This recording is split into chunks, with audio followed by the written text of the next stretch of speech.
had a lot of errands to run this morning. I actually ended up at the Pawn Stars pawn shop. Actually, I had no idea. I had to hawk some things of mine, and I had no idea that the Pawn Stars shop was the one I was in. It's funny. Really funny. But it was full of some really cool people. I sold some stuff, and then with some of the money I got, I found this awesome dragon ballad song. I was like, holy shit. My lucha is broken, so ooh. I just love knives, to honest. It was a fractional cost. Anyhow. Yeah, I know, sidetracking here. I haven't eaten all morning. I'm sorry. So, I'm going to be eating on stream. Yes, I know. Gross. I know. Gross, guys. I take this very seriously. Don't let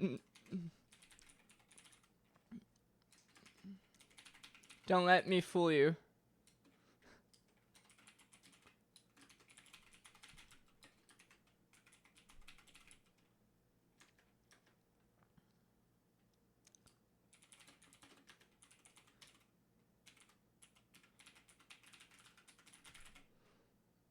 All right. We are live. Yeah, sorry. I'm going to finish eating.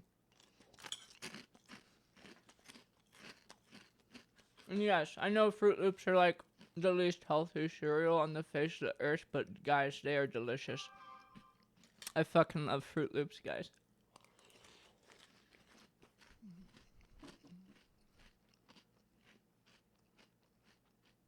Let me plug this in, and let's get started.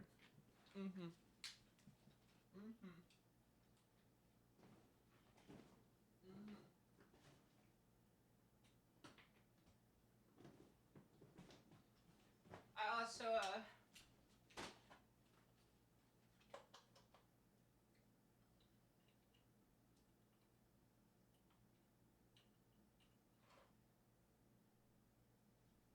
Hi, Ray. I'm sorry I was gone all morning, honey. Good to see you. Had stuff I had to do. So,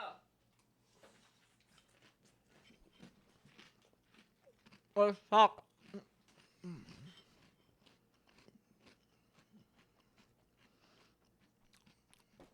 I also was like, had no food in my house.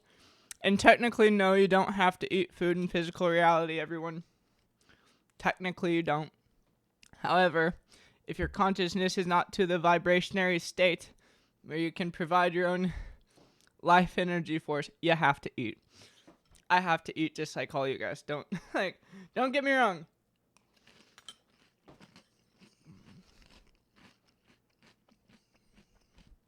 Three weeks without food, 3 days without water, 3 minutes without air. But in reality, it's more like 2.5 weeks without food, because, you know, at that point, you're so fucking hungry, you don't have enough energy to go get yourself food. Really, 1.5 days without water, because at that point, you're going to be so dehydrated, you're not going to be able to fucking, you know, get water. And about a minute without air, because at that point, you're going to be dying so hard that you're probably going to be choking on whatever substance is suffocating you.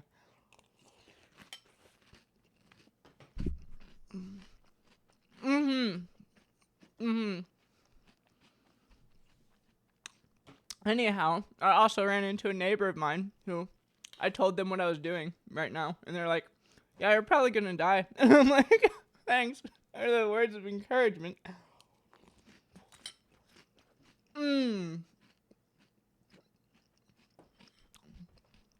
Class, please do not drink salt water.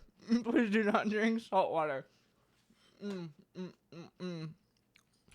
yeah, really, apologies for starting late, but we are still here. I hope you're all doing well, chat.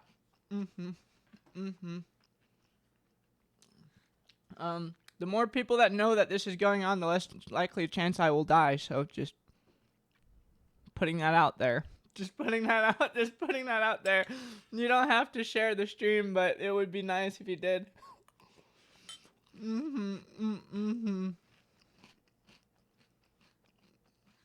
That's no problem. I love salt. I love salt. But yeah, no, I am mostly vegan. I am mostly vegan. I've been a meat eater since I was a little kid. It's the reptile in me. But like I do love meat. I do love meat. I especially love raw red tuna nigiri. Oh my god. Raw red tuna nigiri is like a delicacy. But like, how do I put it? Pescatarian, yeah. I would say like I let myself eat fish now every once in a while. Yeah. The problem with meat, which I think a lot of people that are aware of the occult information on here,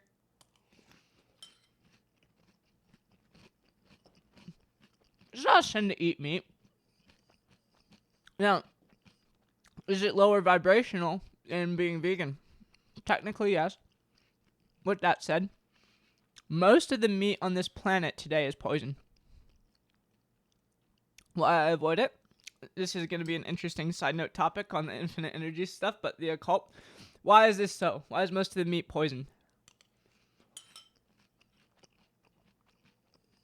You're eating a conscious animal. Okay? Mother Gaia is conscious too. So technically, all the planets are. They're just at a different frequency of awareness.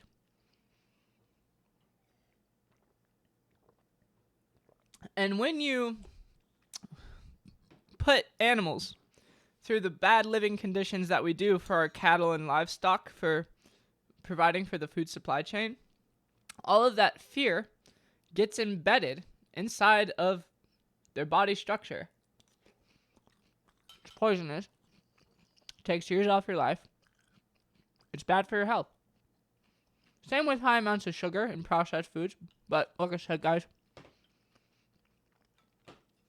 I know Fruit Loops aren't good for me, but God, I love Fruit Loops. I love fucking Fruit Loops. I love fucking Fruit Loops.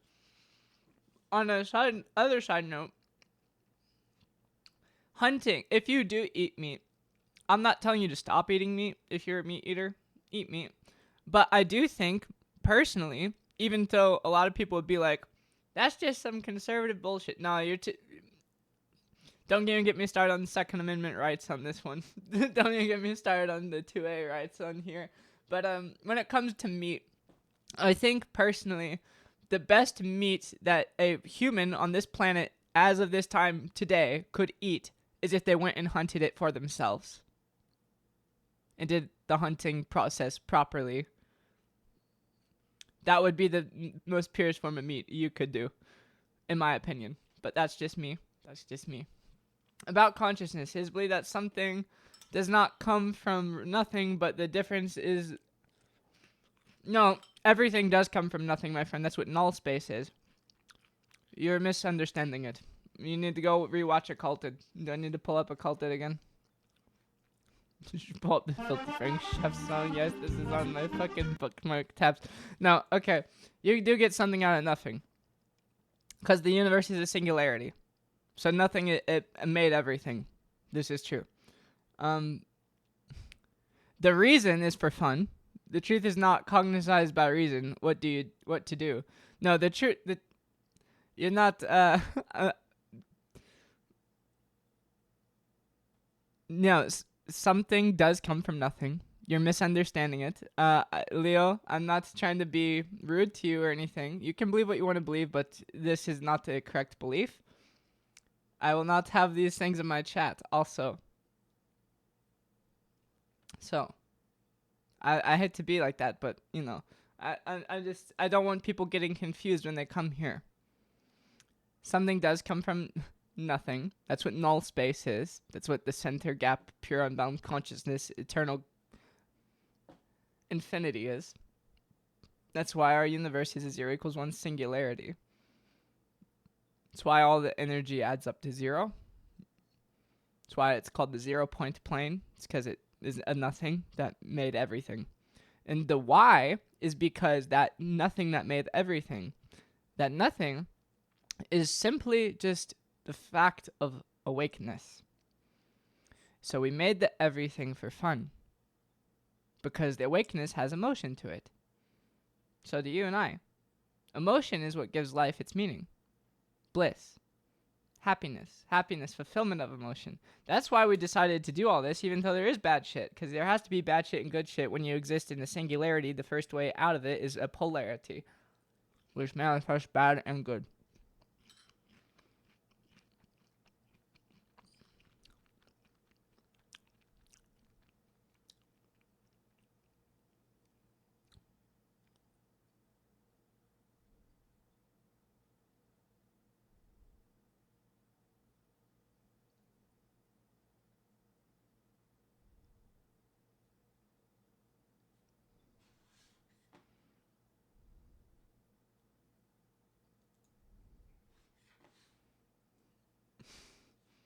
I don't even know what you're on about. I don't even know what you're on about, my friend. Yeah, I'll give you a warning. I'm giving you a warning. I don't even know what you're on about. Next one you banned. Anyhow, so YouTube recording and everyone else. I'm sorry for the delay in starting, but I think we're ready to get talking here. So, what are we doing today? Well, yesterday we wrote in the dev journal that we wanted to, I want to experiment with some different transformer orientations. We'll do that. Do some rough, frequency analysis on it. Just to see if it interacts any differently, if we change the position of the magnets, etc., for the waveforms that we're sending through it. And then, I'm sorry if this ends up being a short stream today. I don't plan on it being, less than 3 hours, but there's a potential that it could be. And then, after we do that, if we see, no noticeable difference, what we're going to do is we're going to cast this center, double stack bar magnet piece in epoxy resin. I have an idea how we can cast a quick mold, and it should be cured by start of stream tomorrow. That will eliminate all air gaps as a problem area, I hope. So, after we do that, where are we going to go after that? Phase conjugation is where we're going to go after that. The wave testing setup is fine. It's easy. We send waves. What we want, all we're trying to get right now, again, everyone, is just an over unity effect that we can measure. It should be easy to see that once it occurs properly. Right now, why is it not occurring? I believe that is due to two things. One, air gaps. Two, I do believe that, the second thing is probably a phase conjugation issue. Because there's a phrase that is stuck out in my mind, which is you need a material that separates the magnetic field from the magnetic field vector potential, i.e. it will do phase conjugation. So after we cast our core in epoxy resin, we're going to try to deep dive and see what materials Bearden was using.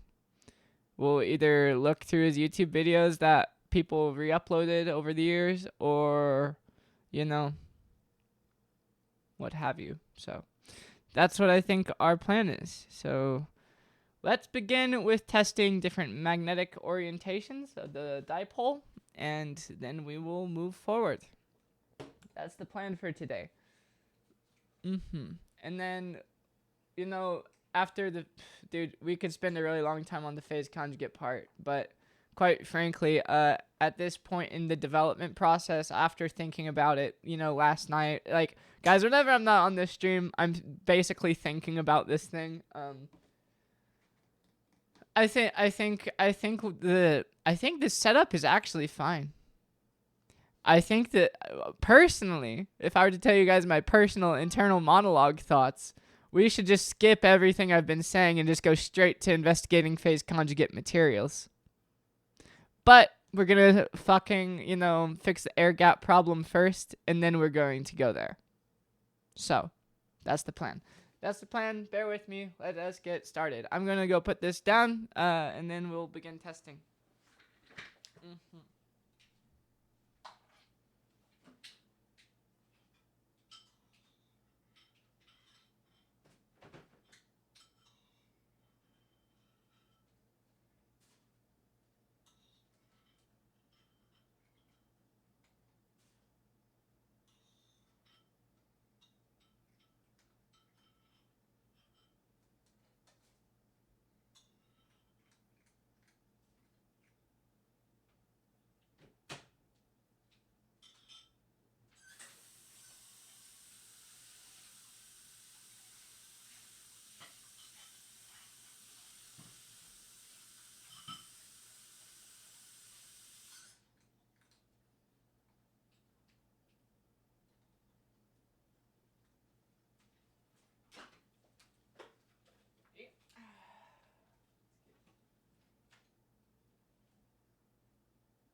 Oh, there's another important side note I want to talk about before we really get started here.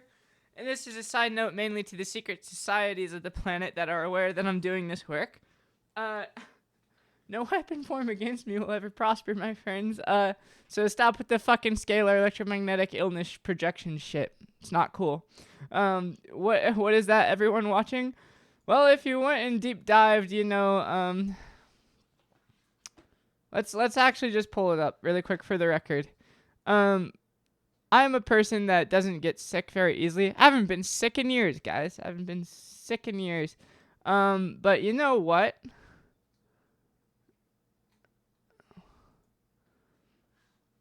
Albert Pop of West Germany.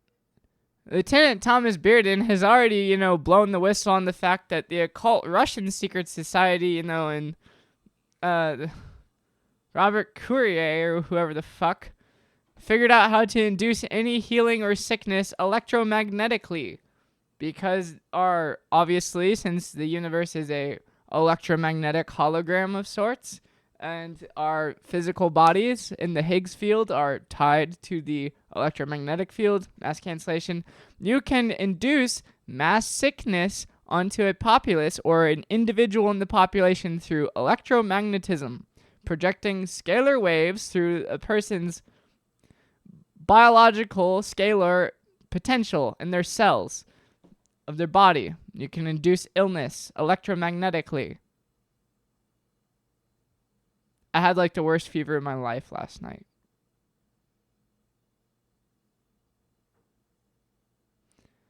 Anyhow. They're probably shut the fuck up, bitch. We'll do it again. And I'm like, I don't care. I don't care. Oh, I don't care. I do care. It sucks. It's not fun. But, I woke up this morning feeling fine, though. Literally. Basically being tortured for 8 hours last night, but that's, now I'm fine.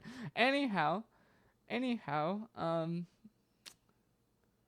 let's throw on some Industria and try out some orientations. Actually, we'll skip the orientations. I need silence for the moment. But I think the first thing we do is we plug this in. And I think the first thing we do is try to shift the magnetic dipole closer to the coil and just see if that affects it differently. I would like to know. So, come with me and you'll see the occult oil fascistic Nazis have been fucking us all from the shadows because they're cowards, all of them. I understand I didn't follow it right. Yeah, okay. I've been having a rough week, guys. I've been having a rough week, chat. I've been having a rough week. Let's see. Today is Wednesday. Happy Wednesday, everyone.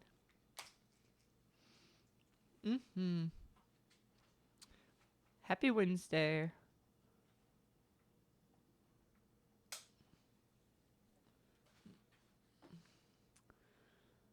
Yeah. So here we go. Start here. Mm.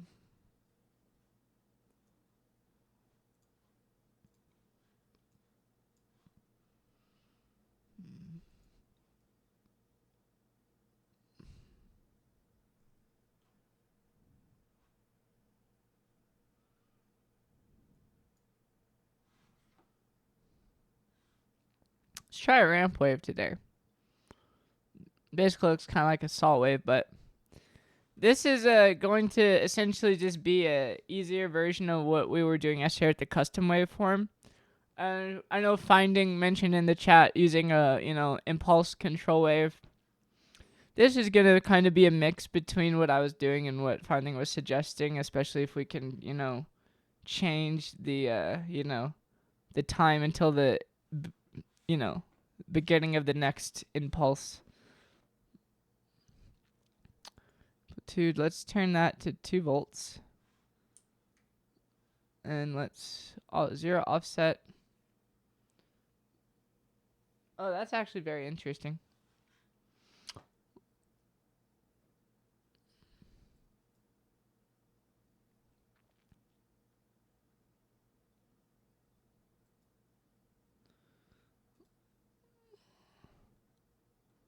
We're actually gonna offset it. So what we did, we is now a 0 to 4 volt, but it's off of ground. So let's switch that to. So yeah, and then that means we need to switch this to 1 volt offset. Yeah. So now we're sending a sawtooth wave that goes from 0 to 2 volts. That's our 0 line. That's 2 volts on a 1 kilohertz frequency. Hi, Ray. You want to play, sweetie? I'm sorry. I got to do work. I know you want to play. I know. I'm sorry. My cat is attacking me. She's upset. I left her here all morning. Ah! There you go. Mm-hmm. Mm-hmm. Mm-hmm. Okay. Anyhow. Also, I'm sorry, YouTube people.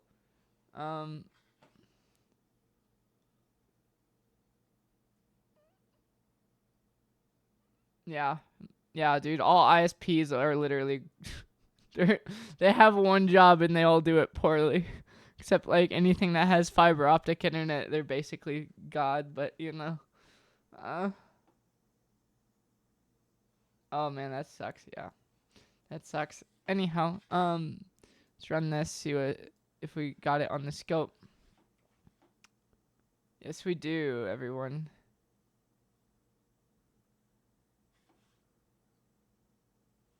So, let's pause this real quick. So we're seeing the same thing that we saw yesterday, with our, resonant pulse stack or an impulse control. Essentially, this coil is acting as a traditional inductor at this point in time, i.e., the magnetic curl lines are storing energy around these coils of wire, and that's why our output here never goes to 0, because the energy is being stored. So this is more effective than the waveform we were sending yesterday, because our output is basically floating around the volt here. Even though we're spiking it with 2, we're floating around the volt. So we're losing about half of our energy, I'd say. It's hard to tell because I'm certain the current is consistent across this, so it's fair to say that over this coil we're losing half of the energy, I believe, to be an accurate statement. Let's try. Oh shit, dude, probably should turn the wave gen off. Alright, so we're turning that off. We will record these just for the sake of the record, everyone. So, if they fucking finally decide to get rid of my ass, there's still the record. Alright.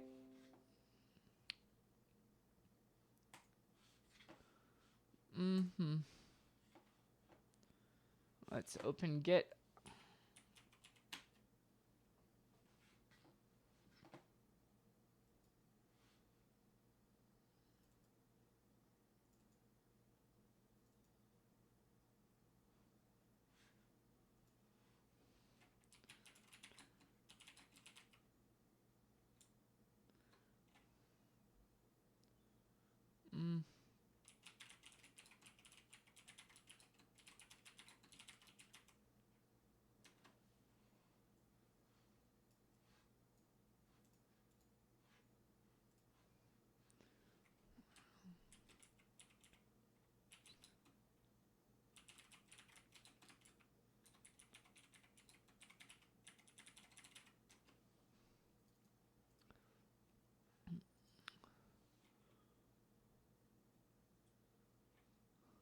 Yeah. Do it like this. That's good. All right.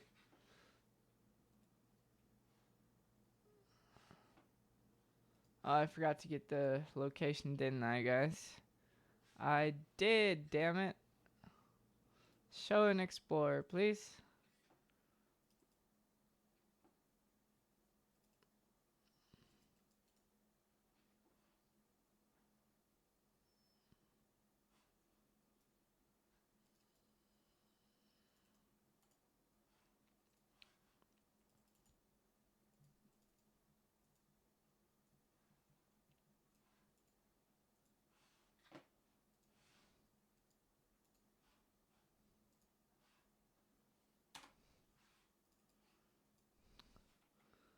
All right, center, bar, magnet.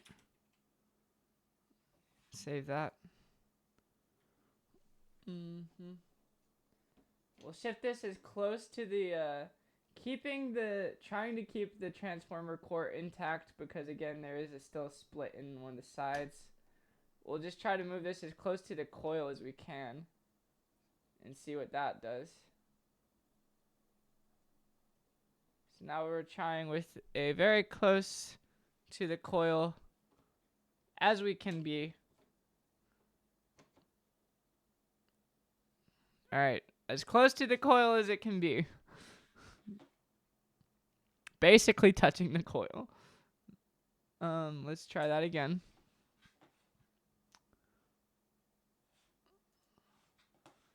So we'll do keep running this. Good, you have nothing. We'll run the wave gen. Pause the scope. Interesting. So it seems by moving the magnet close and so close to the coil that we're touching it, we are getting a slightly different waveform, I believe. Before, these were floating about around 0 to 1, you know. It was about plus or in the center position, our output waveform was about, you know, floating about 50% above and around 1. 1 was basically our middle point for our outputted waveform. But moving the magnet as close to the coil is basically touching it.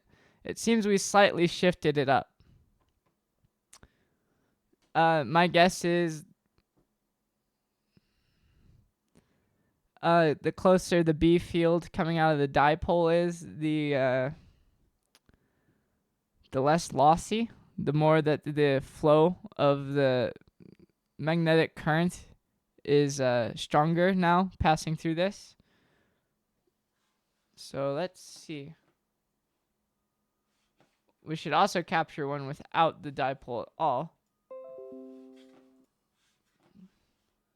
Save. So center bar magnet close to coil touching bar magnet position. Center.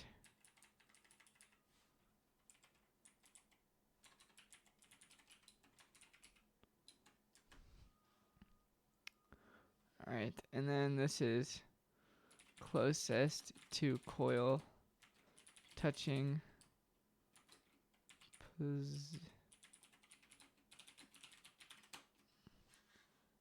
Alright, let's now move it as far away as possible as we can from our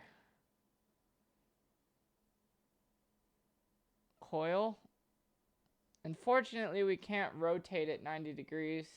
That's why if you guys remember, we tried that back when we first started. So this is now on the exact opposite side. So now we have the most air gap between the dipole and the coil. Let's turn on the scope.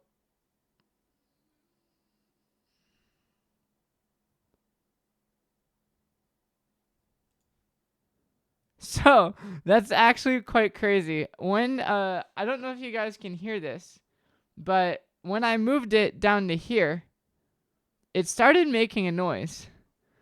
I could start to hear the electric field humming off of it. quite literally. Yeah, it makes a very low audible electronic hum. This is electromagnetic energy getting converted into mechanical. Why is this happening? I quite frankly don't have a good explanation for you right now, but aside from, why is moving the bar magnet causing this to make noise? The coil itself is making a humming noise, which might be a good sign. And it seems from here, stop this.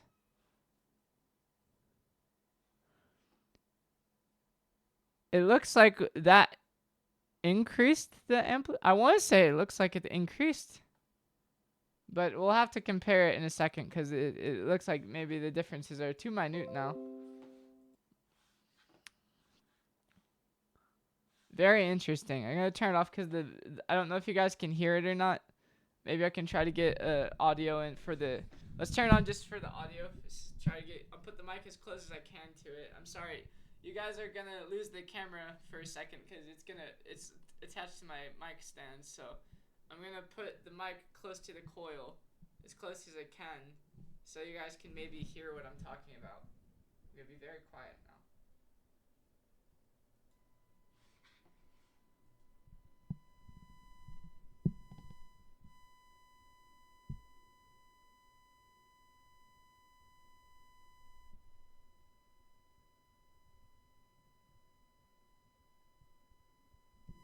So the mic in OBS is telling me that it's picking it up slightly, but if you guys can't hear it, you can't hear it. If we were to turn,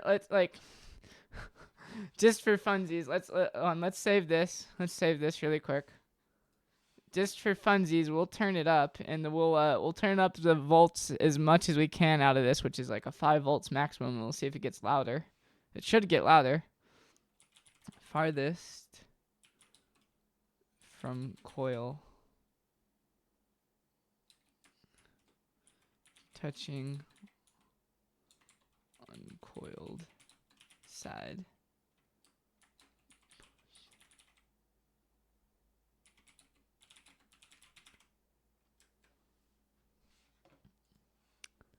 So let's just for fun turn this up to. Turn up to 5. Signal may be out of range. Reduce offset amplitude. I see. Let's turn the offset to 0. This is just for funsies. We should be having fun, everybody. Remember, if you're not having fun, you're not doing it right. It got louder. It got louder, everyone. It got much louder.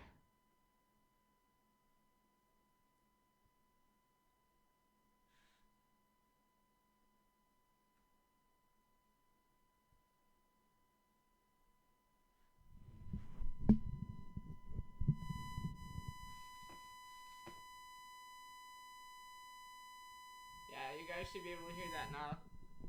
It's kind of an ear-piercing ringing, but it is it is making a lot of noise.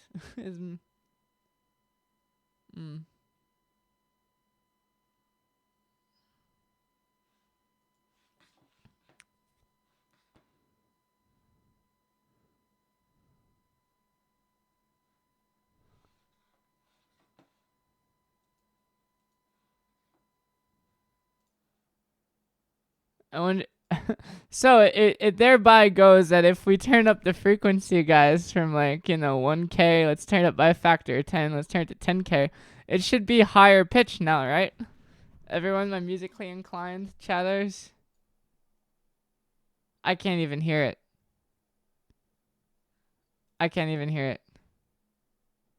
Inaudible. Let's go back to here and turn it down. Let's turn it really low. We were at a kilohertz. Let's turn it to 100.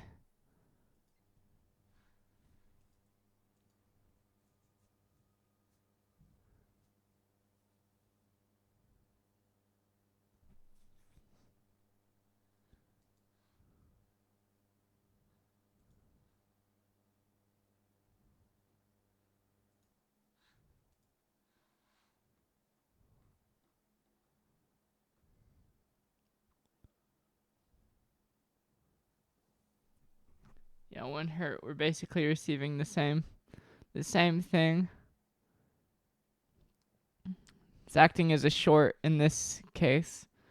At this low frequency, it's acting as a short. Yeah.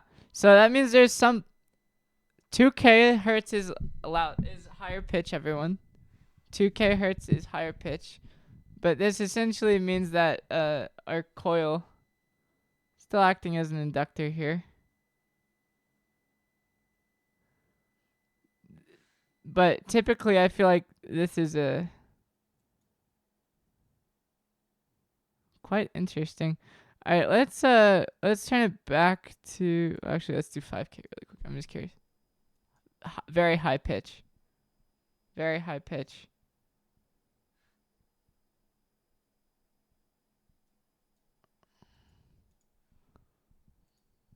Okay. Back to 1K. We're switching it back to our setup. Just curious there with that. Offset of 1 volt. So we should be, no, that's not right. 1 volt. Yeah, there we go. So back to a 2 volt amplitude, 0 offset. We're at ground to 2 volts. We're back to our wave. It's making our low pitch sound again. All right, stop. Now we will do one with no bar magnet. So this, everyone, in terms of science and stuff, this is technically called the control. Even though you could look at the control as the bar magnet in the center, but I think a more accurate representation of the control is the dipole even in there and not. Which is good because we're gonna have to take it out anyway. So that's the shattering of the core, everyone, that I was talking about. Be very careful with this big brick of magnets, chat, because it is a strong piece of metal. Yeah, you can see, guys, the core and where it's broke. It was just, user error. I've never fucked with one of these before. I didn't know how, they're very fragile in the shear stress department. Okay. Let's give that a go. So this is the control. No bar magnets.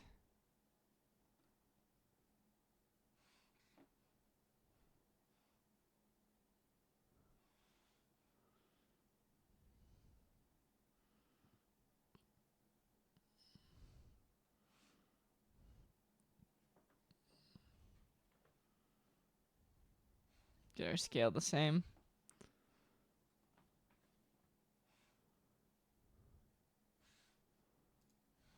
All right.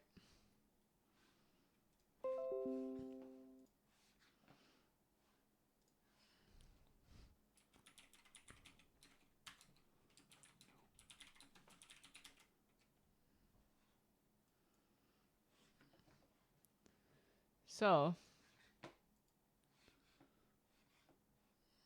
let's go to this.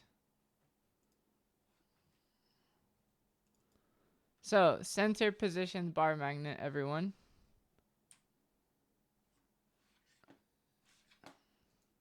Gonna turn off my cams just for a second, just so you guys can see the full plot that I'm looking at. Okay. Illuminati, flawless victory. Okay, well, yes, welcome back, Leon. Welcome back. Flawless victory. Anyhow, seems we're floating up and down 1 on the center.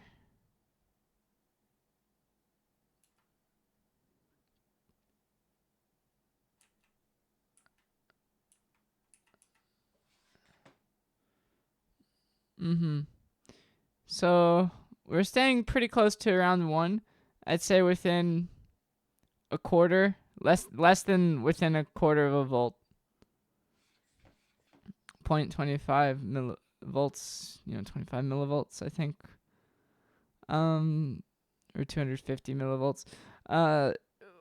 With a bar magnet touching, we are with the bar magnet closest to the coil, we're actually increasing the deviation of the output amplitude.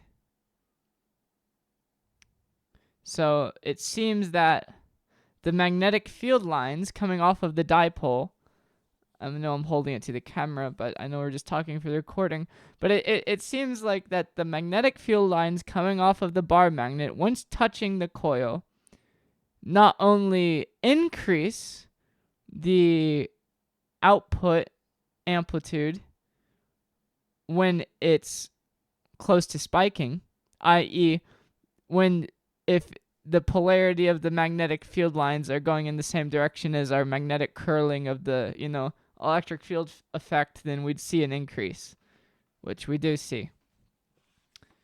And moving it farthest away, that's the control no bar magnet. That's basically just an inductor. And farthest from the coil, it seems to have done the same thing as it might have even done it better. So yeah, closest to the coil touching. So if the bar magnet is centered, we're floating it right in between here. With it touching, we're going over, and we're shifting. This is relatively the same on the zeroed side. But when it's farthest, I think oh fuck. The magnet just stuck to the microphone, dude. Oh my god. Yeah, when it's farthest away, it actually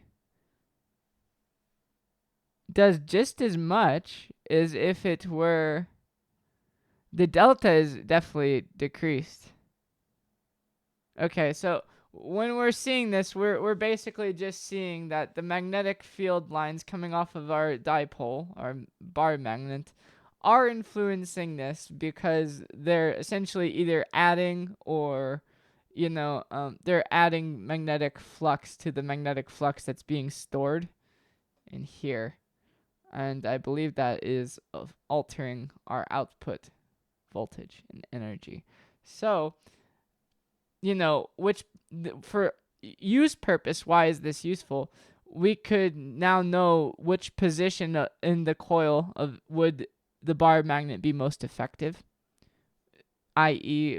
it should be in the position that is resulting in the most energy addition to the magnetic field lines coming off of the coil. But when it comes to it being an electric field transformer, two things for that. One, air gaps, which is going to be next. So now we're going to pour epoxy into this, I think. I hope this is a good idea. There's a likelihood it's a bad idea, but I think if we mask around it and just pour down the center here, we're just going to, I don't know if you guys can see, but that's a big air gap in the center. So we're going to try to negate that with a small epoxy resin pour, which is going to be next. And then we need to look into phase conjugate materials. Because the real reason, guys, why this device can go over unity is not because of which wave we send in it. It's not because of the bar magnets, the magnetic dipole and curling the A field. These are important components that we needed to have. God, hurt my hand there.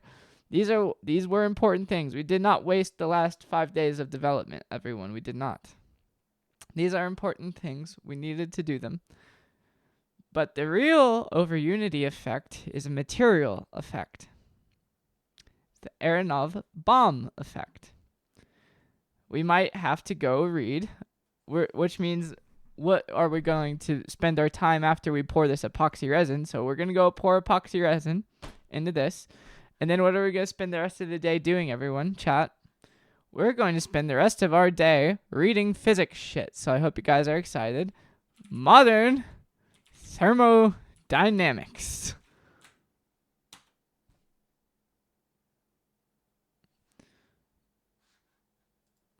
Aranov bomb. This is the effect that we need to utilize in order to receive phase conjugation from the magnetic field vector potential to convert it to electric field energy, which would make it over unity.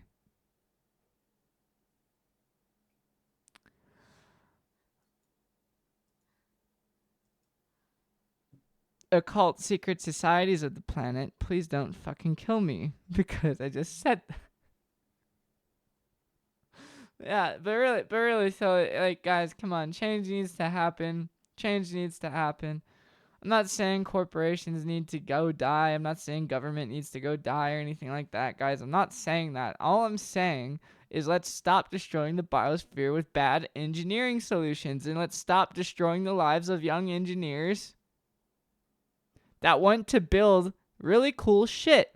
But you guys said we can't do it, and then you go around brainwashing the over 90% of the planet to make them believe it's science fiction.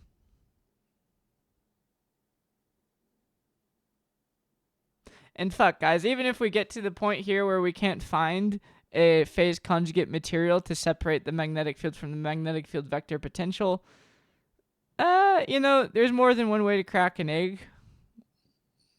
We'll have to look into alternate methods, but I think the first method we should really look into is material effects and this.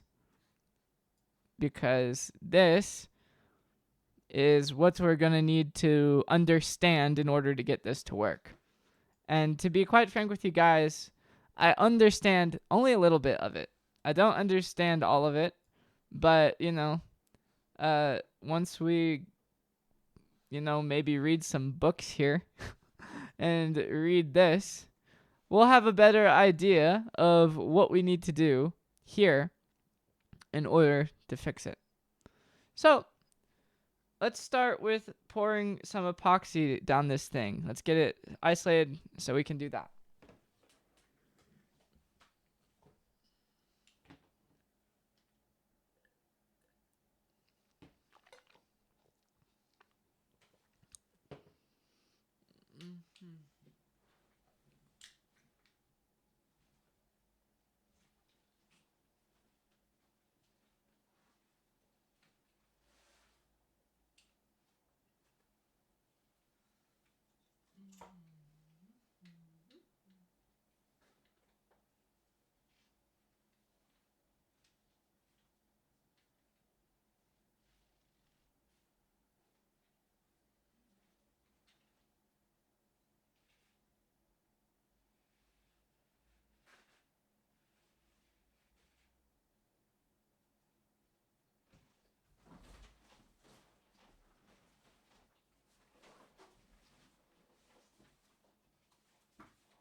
Who's ready for some craft time? Yo, I am. Time to make some crafts, everyone.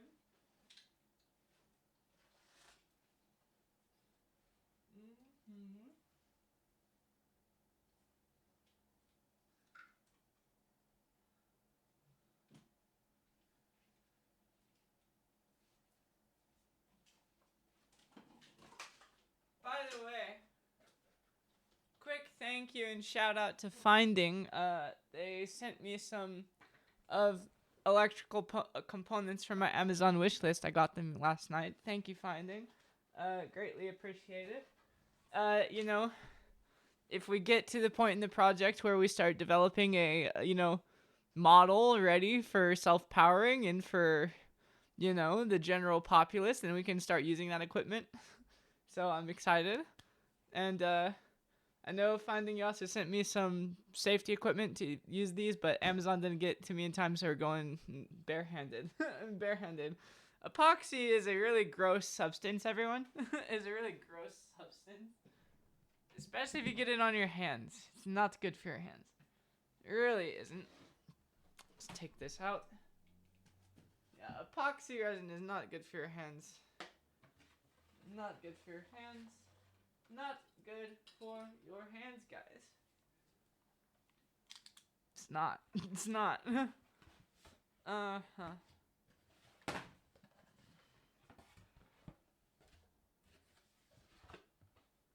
Let's just chop this down. Okay. We need a little bit of cardboard to set this on. Don't cut towards yourself, kids.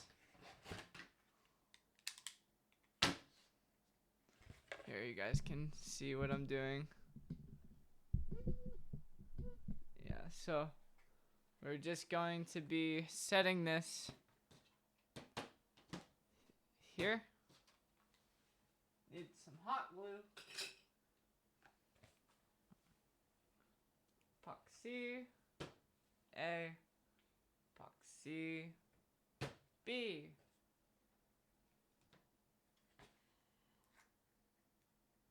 I have some little epoxy pour cups to get it in there.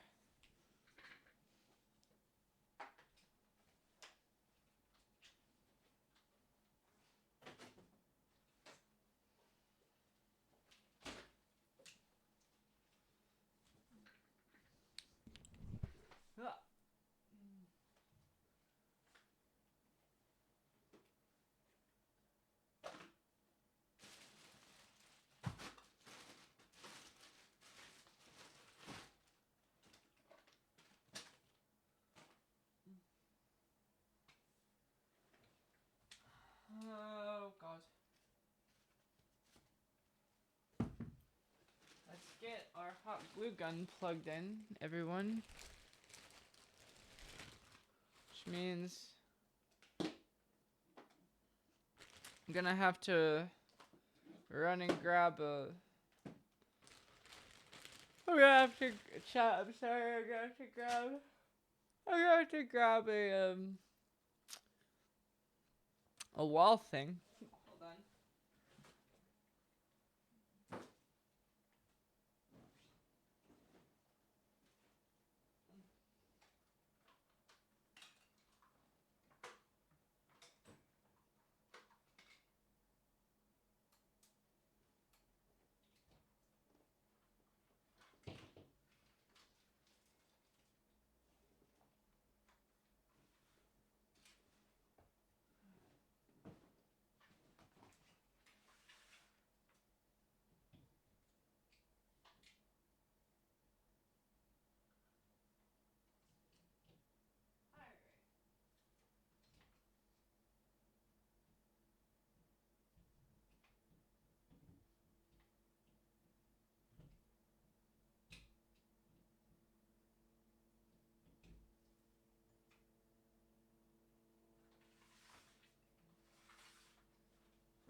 All right.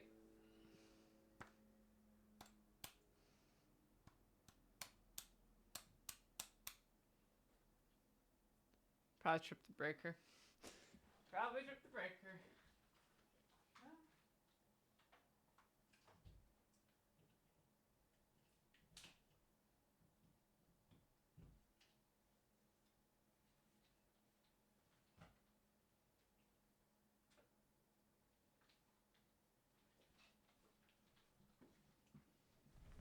Fixed it.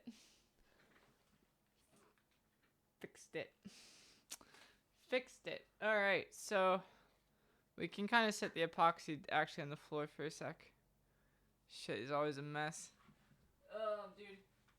I had some newspapers from yesterday. I should have kept them to set this shit on. If anyone would like 50% off DoorDash, you can use this coupon code. I'm not going to use it.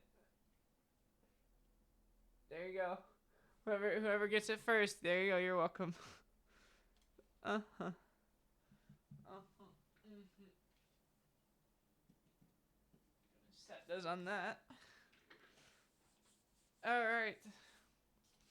So, this thing needs to go on there. I think we'll just pour it down the center here. Try to get these all aligned as best we can. Let's try to put you right there. Okay. Yeah, so try to align these as best we can.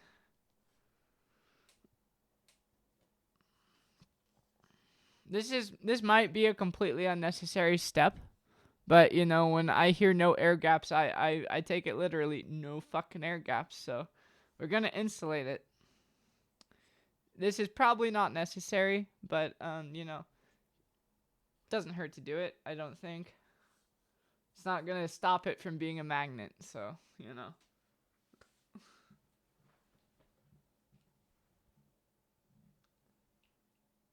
Let's we're gonna have to glue it down actually.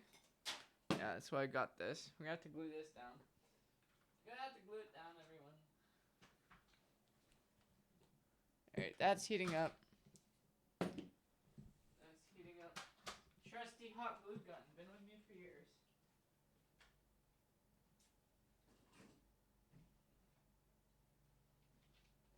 I think a packaging tape wrap is going to be the best way to seal it in. I considered doing like cardboard sides, but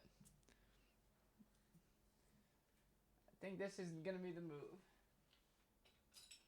Packaging tape. And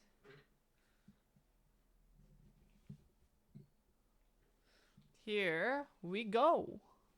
Here we go. I'm very tired. I'm very tired. Guys, I am tired.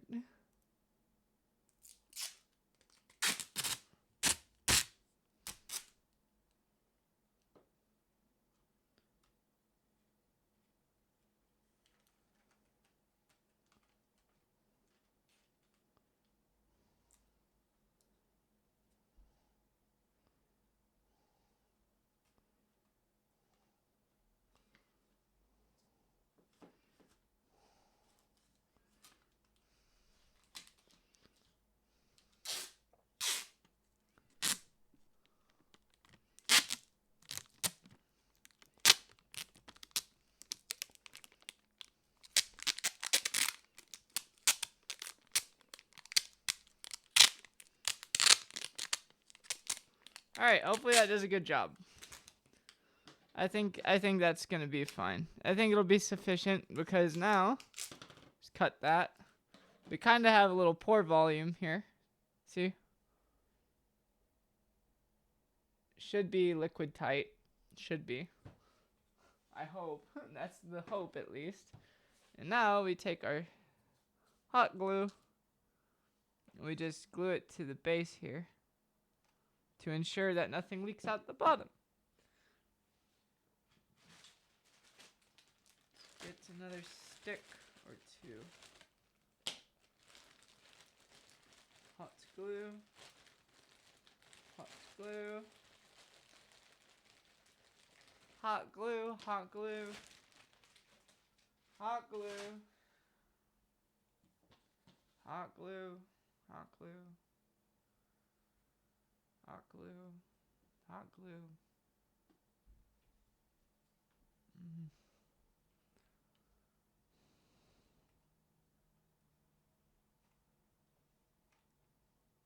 Dude, this is the stupidest thing any human has ever done.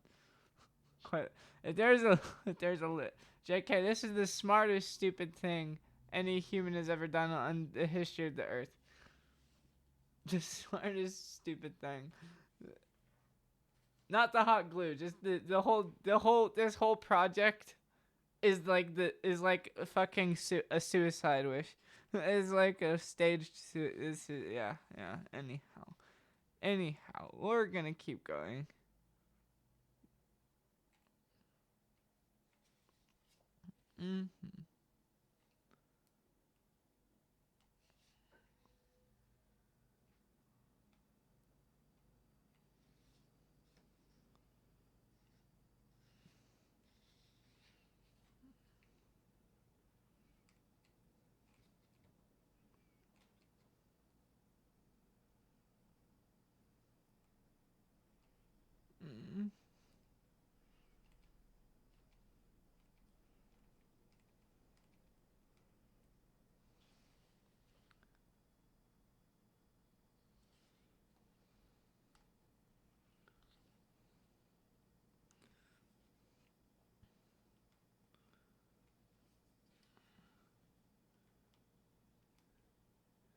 want to really make sure we're sealed there. I think that's good though. We don't need that extra stick.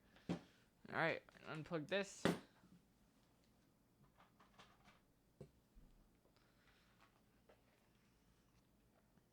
Set that aside. That off. Don't need it. Don't need it.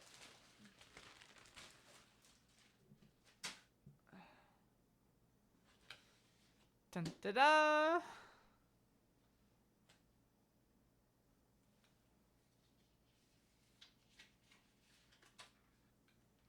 Dun da da.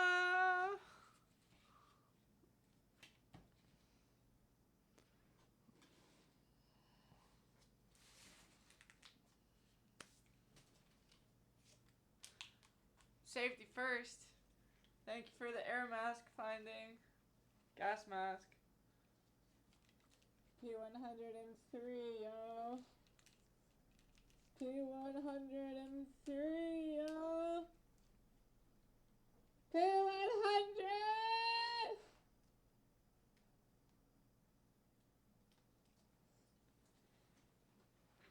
It's the model of the filters, a P100.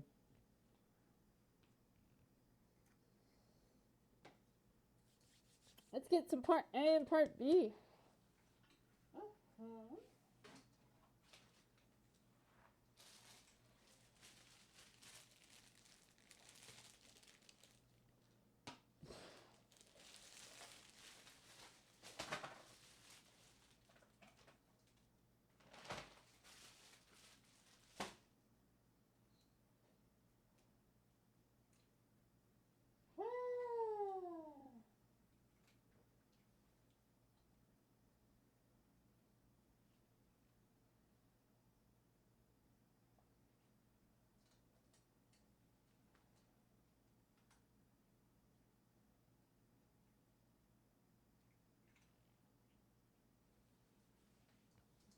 I don't know if I have a stir stick. I'm like, dude, what do I stir it with? Oh, God. Oh, I know what we can use. I know what we can use.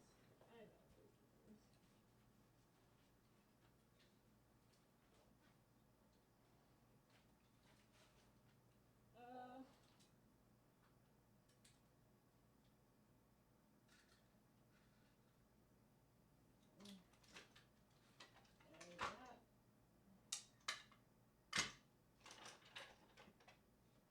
Yeah. That'll do.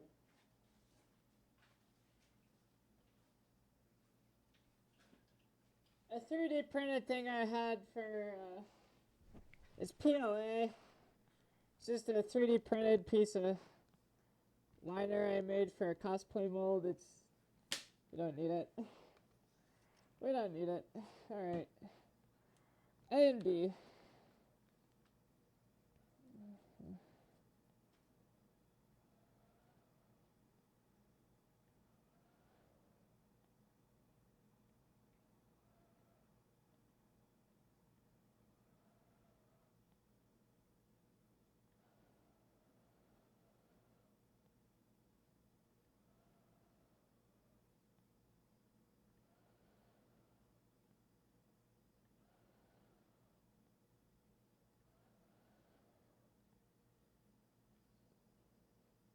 A. Lovely. B.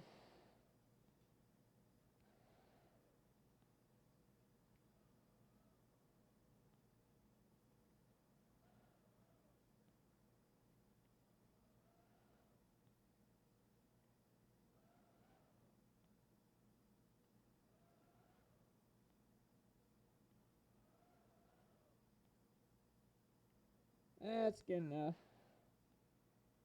Maybe a little bit more. Just a little bit.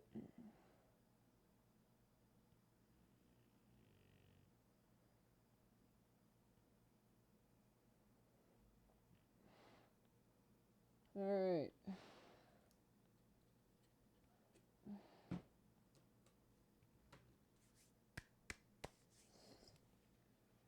Eh.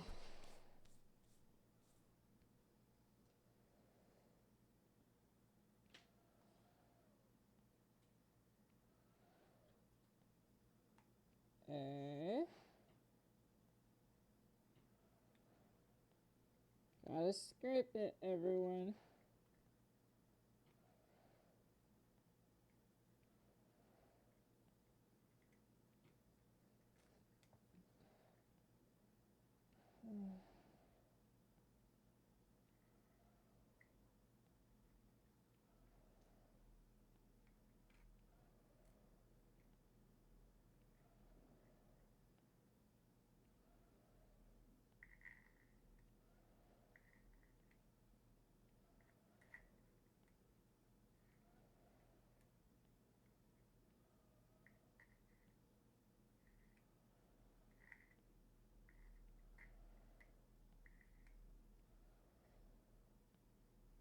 A and B.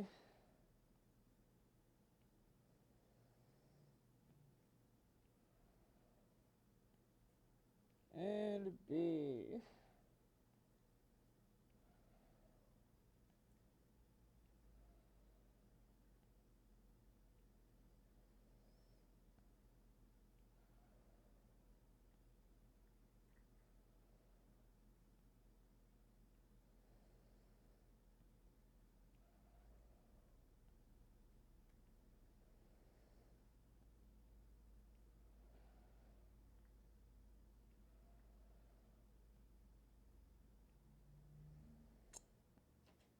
Yeah. Already on my hands. Unavoidable.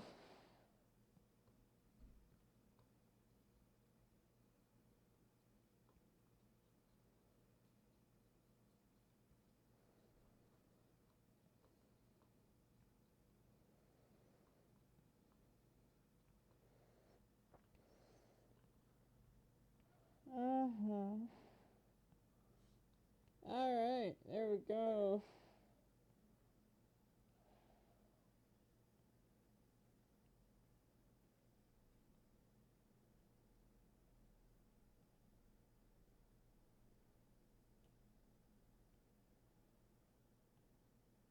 Wait a second.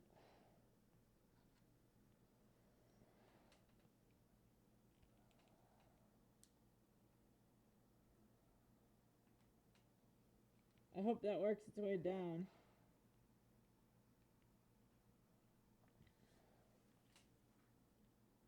It looks like it's doing a good job of keeping it contained, though.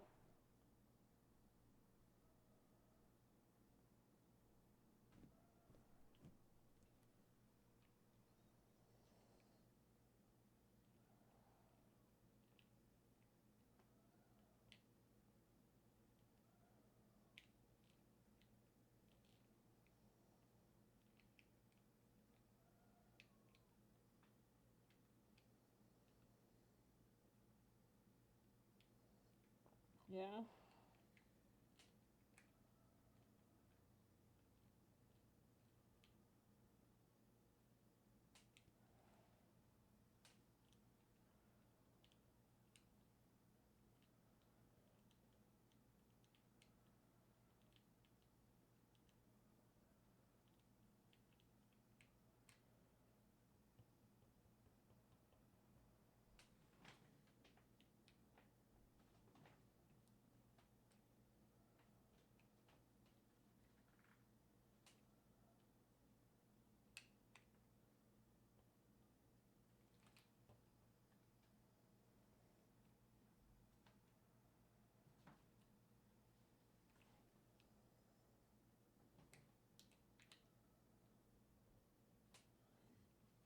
If it has excess, we can always take it off. We'll just pour the whole thing, honestly.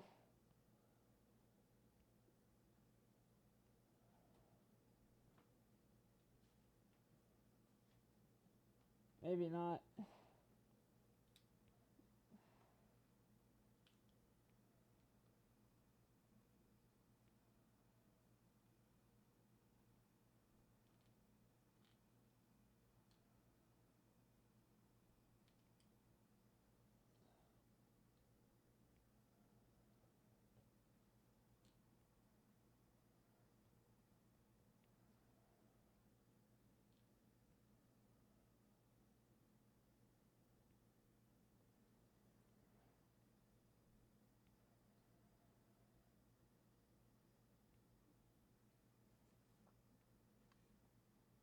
Maybe let's leave it.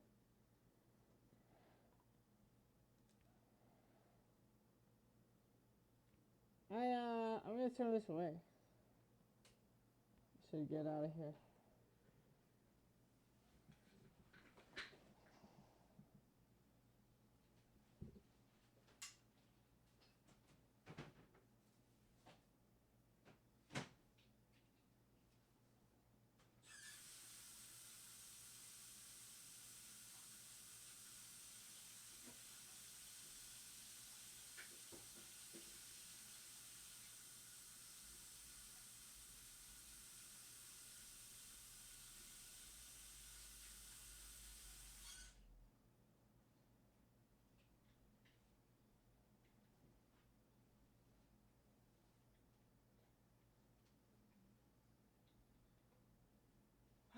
Okay.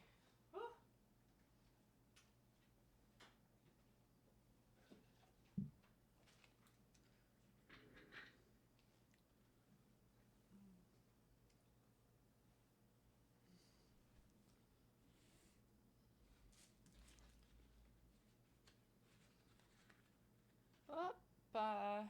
Take these out.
And we'll just slide this off the bench for today.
Yes, I know, everyone. Kind of anticlimactic. To say the least. Kind of anticlimactic today, I know.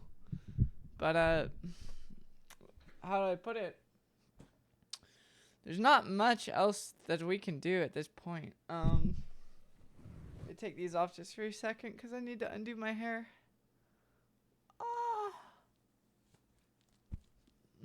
That's better.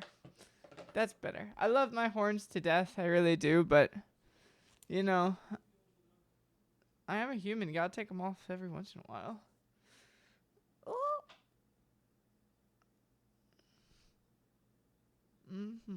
Anyhow, let's have an educational after class, everyone. Let's have an educational time now. So, we're about halfway through our dev time today. There's really nothing else on testing that can or should be done. So, what are we gonna do with this time? I think. Well, we don't need this. I think this time, now that we have this is just a benchmark for different positions at the core. We're going to be going to, after the curing is done, we're going to be going to version 0.2.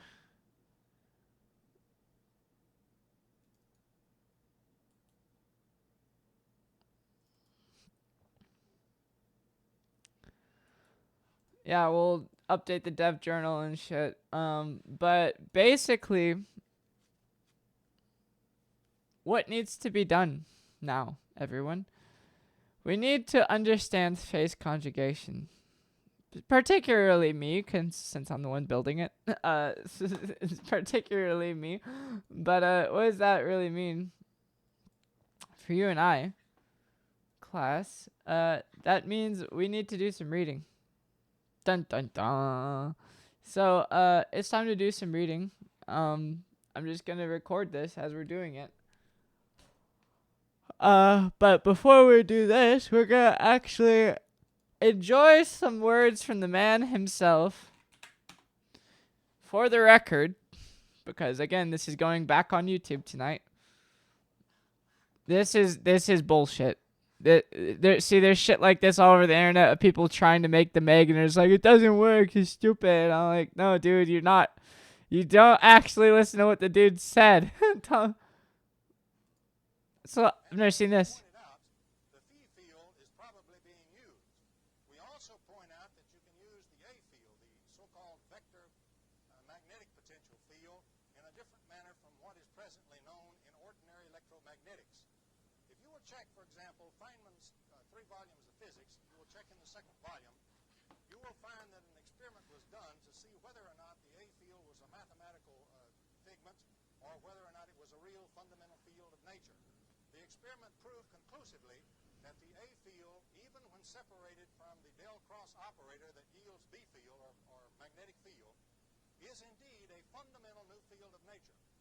In other words, the present A field that's in the theory is used totally, always coupled with a magnetic field.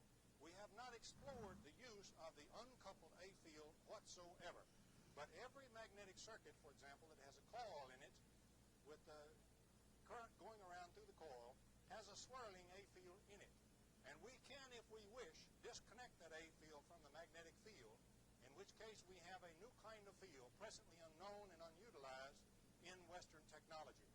So the combination of the phi field technology and the A field technology will yield the full extent of the Tesla technology.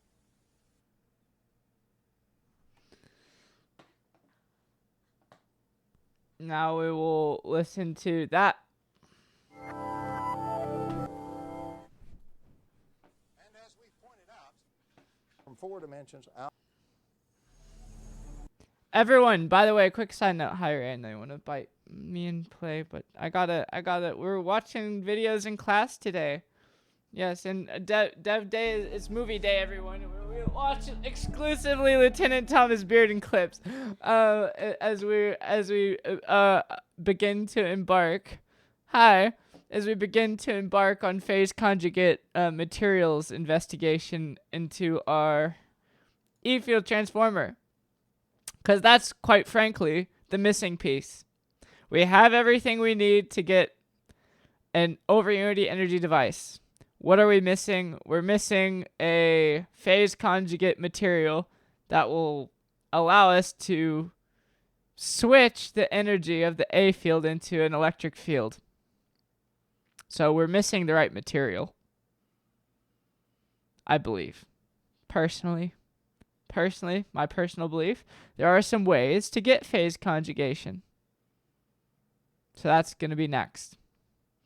But today, since we're waiting for the bar magnet epoxy to dry, and we don't have any new phase conjugate materials to my knowledge, we must first understand what Bearden was saying about phase conjugate materials, which is why we're having movie day today. It also gives me a day to kind of relax from my headache. In scalar influenza. Scalar influenza. which is a very real thing. Hello, Mindbox. Welcome to the chat. This is the Infinite Energy Device Dev Stream. Everyone, quick side note for YouTube and chat and all people.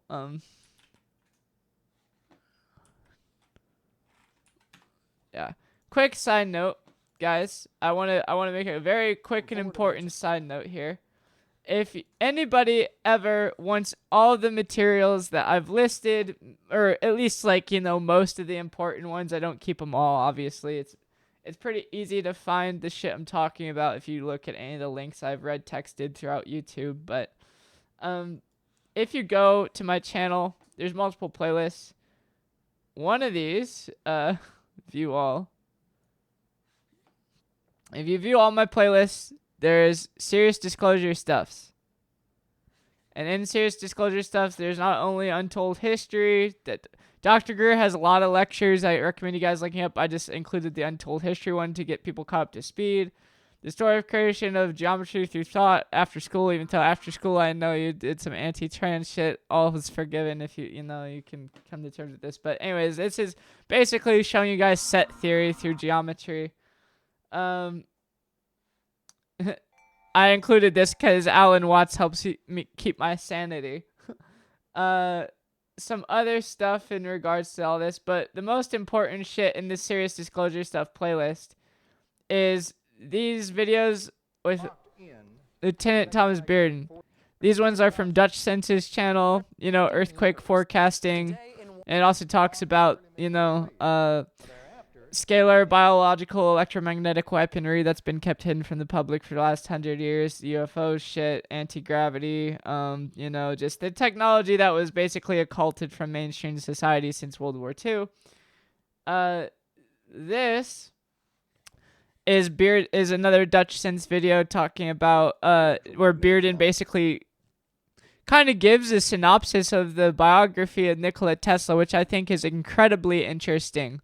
It really puts things into perspective for why we are where we are today, and it is a neat look into a lot of things people don't know about Nikola Tesla. So I think these are all worth a watch, especially these Bearden videos. And then of course we'll add this to the this should have been in there. This is now in the serious disclosure stuffs too playlist, so it will be in here too. But this is probably one of the most important videos in the entire playlist. Oh yeah, also we have the original 2001 UFO disclosure event that the Disclosure Serious team, SIRIUS, put into the public. And yes, this was jammed from the National Press Club in New York City. And this initiated the cabal to take more drastic actions. And, well, look at the date, everyone. What happened in September?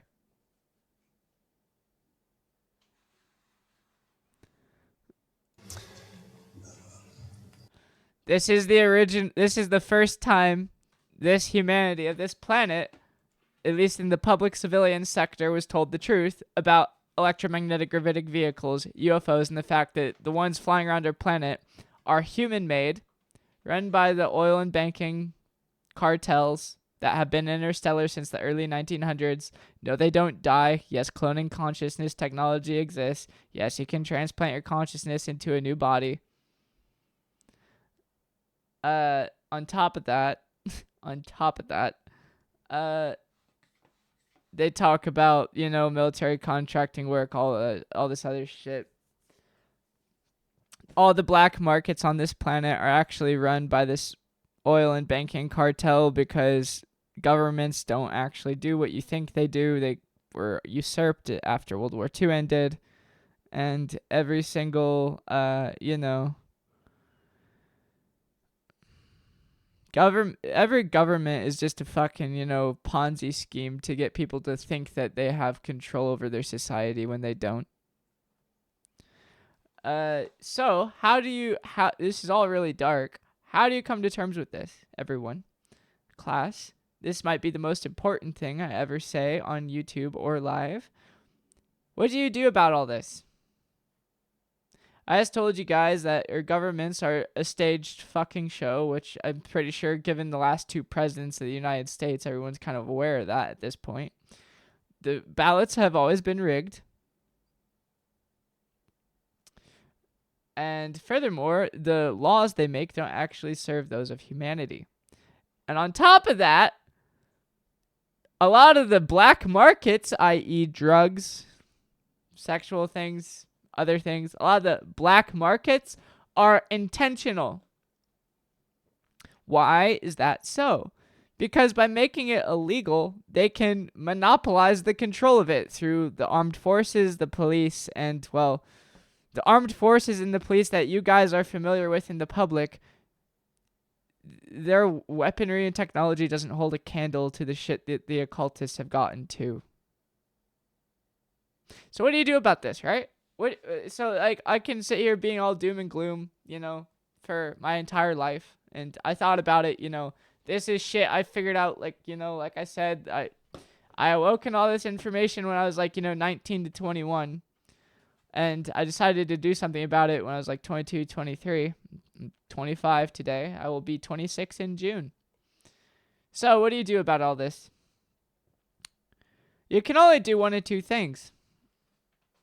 You can either ignore it and bury your head in the sand and just go along with the shit show.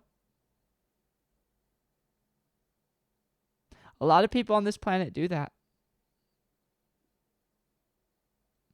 A lot of wars of bombings, terrorist attacks. These things don't need to happen. They're stimulated to occur because people don't understand the truth. And if they do, what I'm telling you guys right now, if I were to go and tell you guys the truth, what I'm telling you, through YouTube, through live streams, through all this shit, it can be really depressing, and I understand that. I've been there. Like I said, I don't think this is not going to cause people stress, but, to continue living a lie is worse. So the only other option you have, aside from, like I said, ignoring it, burying your head in the sand, just going along with the shit show, is to change. Those are your two options, because the universe works off of a singularity that gets turned to binary, which gets turned into a 4 element, which gets turned into a mixing of infinity. So, how you live your life is infinitely unique. It's up to you guys. Don't let me stop you from living your life in any way that you want. Just, obey universal law, i.e., consent. Don't go around murdering people not in self-defense, Basic laws of universal, consensual things. Basically, when it comes to universal law and truth, all you really have to ask is, am I overriding the free will of this individual? And if you are, then you are breaking universal law. So when it comes down to this, and you don't want to bury your head in the sand and just be like, that's a lot of bullshit, I'm just going to go along with the shit show. There's going to be a lot of people that do that, but they are not helping society. They are making it worse. We are decades, a century, into having polluted the planet almost to a point of no return. Yes, there's technology to invert that, but part of this free energy live stream is to face that. So, the only other option is to change how you live your life. Now, how you do that is up to you. But the advice that was given to me by light beings from the Arcturus star system, Arcturus, I can never spell it right. I'm a bad speller. So my ETI guides, which I've brought up on YouTube a few times in the past, but they helped me refacilitate my awakening to who I am. They look like that. I'm the Queen of Sirius's Dracos, and God incarnated here as a human. got reawoken to who I was when I was like 21, 22, 23. Took a few years. And my guides from this star system, Arcturus, the way they phrased it to me when it comes down to changing, because again, I'm living a completely human life here with all of you. Like, yes, I'm an ETI incarnated, a star seed. There's star seeds, light workers, human souls, earth seeds. There's all different kinds of souls on this planet. But when it comes down to not going along with the shit show, which I didn't want to do in my life, and I hope to encourage people listening to this either live or in the recording on YouTube to do the same. When it comes down to how you live your life, all you should really worry about is what gives you bliss. This is also how I came to terms with the fact that I'm a trans girl, because I had a hard time believing it, like accepting it and coming out of the closet because of how I was raised. I was raised by an occult secret society family, and they, they don't subscribe to that way of life. So, when I came to terms with this, the way they phrased it to me and the way they also phrased what I should do about this issue, what we're talking about with the free energy live stream and all my YouTube work and all that shit, is do what gives you bliss. If it makes you feel excited inside, like I can't wait to get up today, that's what you should spend your life doing. Money will come, you will have your needs met. Now, it might be harder than anything else you've done in your life. But if it's that thing that gives you bliss, for me, it was a mix of cosplaying as how I am, and chasing after this dream of disclosing interstellar technology. Then any struggle you encounter is worth it, because it's part of the fun. I hated my day jobs. I hated my 9-to-5s.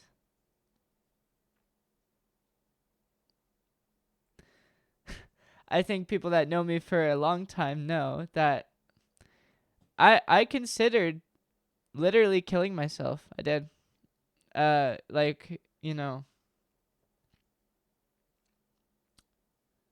When I was in the military intelligence industrial complex, and I was my reawakening to who I am got facilitated. I was like, yo, give me a sign. I know that the non-physical, let me pull it up for you guys. I've tried making videos about this on YouTube before, but they never got uploaded, so we're just going to talk about it now before we finish off the rest of the day with Bearden clips.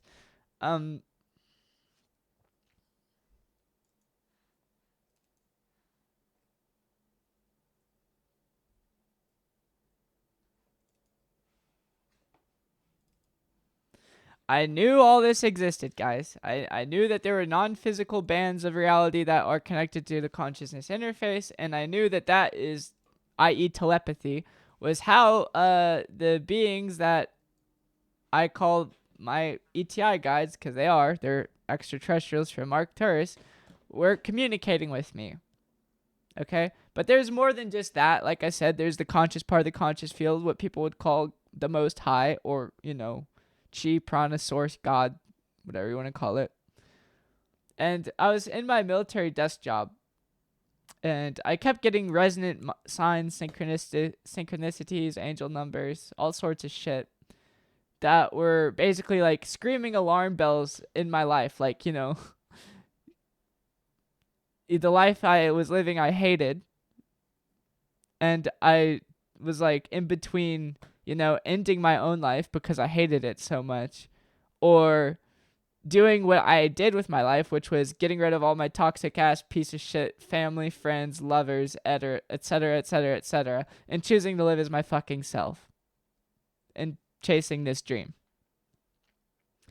So I was like, if that's what I should do, Please give me a sign. Otherwise, I'll probably end up dead. I'll probably end up dead. And, i.e., hurting myself and dying. You know, I plan to buy a gun. Yeah. And when I thought that thought, I was like channeling all this shit on a piece of paper. Channeling is the process of going into meditation, writing down what thoughts come to mind, and that's how you begin the dialogue with beings that are not you. Or if beings are willing to communicate with you. It's a form of meditative practice. It's an occult practice. I'm not going to explain channeling too much, but I was channeling messages at the time. And, I was surrounded in, like, fear mindset because I was, like, on the verge of tears at my desk job inside of the secure facility. Yes, there are windows in the facility. And it was raining that day, like, from the time I woke up to the time I was at work. And it was the day of my first, like, few months interview because I had been working on the job for, like, 3 to 4 months at that point. And I was, like, in my book bag for work, I had Dr. Greer's, actually.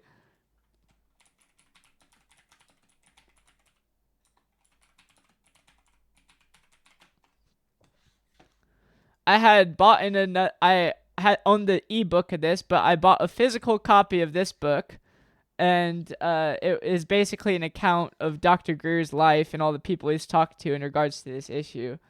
I had bought in a book of that, and the plan, I was like, if it's time for me to leave this job, even though, I barely have enough savings in my account to, like, pay rent and food for, like, the next 6 months, if it's time for me to leave my job and pursue this dream, give me a sign. I'll give this book to my boss and tell her, for miraculous reasons, I need to quit my job. I know I just started here. You hired me right out of college, but I gotta quit.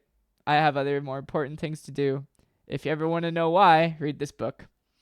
And, I was freaking out, and, like, I couldn't get any channeled messages anymore, because I was, like, at my desk, basically about to start crying, because, I was basically crying, because I was like, fuck, dude, I do not want to live anymore.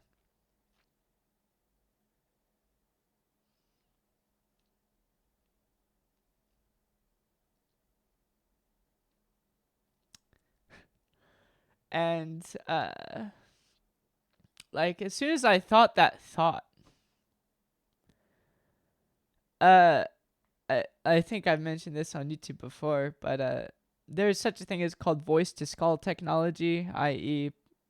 putting a voice and projecting it into somebody's head, through electromagnetism.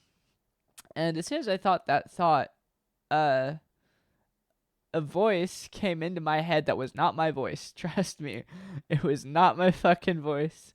And no, I'm not schizophrenic. And it sounded like a dude it sounded like some guy on a stage with like 1,000 amplifiers behind them. And it's just like, give me a sign. If you don't give me a sign, like, I'm gonna end up dead in a week. And, like I said, it was raining that day, and all of the rain stopped outside. I was sitting in my secure facility, like, typing on my computer the code that I was doing for my day job. And the sun broke through the window in such a way where it like literally passed through all the office, and it hit my fucking, like, it hit me in my head. And I heard a voice in my head that basically was like, there, is that enough for you? And it started laughing, and the laughter faded out. I was so fucking shook, because I was like pretty agnostic at that point. I understood that all of this stuff was real. But I didn't, and I had miraculous encounters with extraterrestrials, but I had never experienced something like that. It made me so freaked out that I immediately left the facility and went to, like, there's no bathroom in the facility, so I immediately left and went to the bathroom. And I, like, it was like, 10 minutes until my quarterly, like my first, few months interview with my boss to see how I was doing. And I went into like the bathroom stall and I immediately started breaking down, crying, freaking out. 'Cause I asked for a sign and I got one.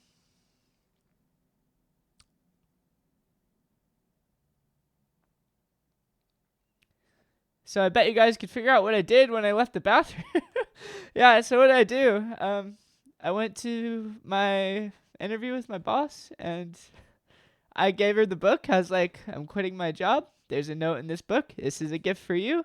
I'm sorry I have to leave and I've only been working here for a few months, but it's time for me to go.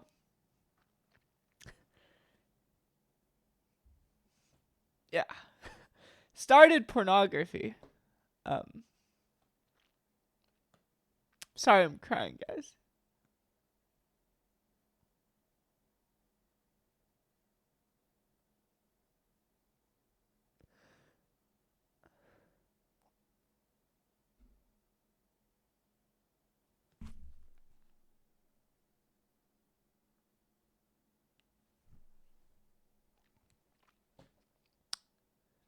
Sorry. It's a lot for me.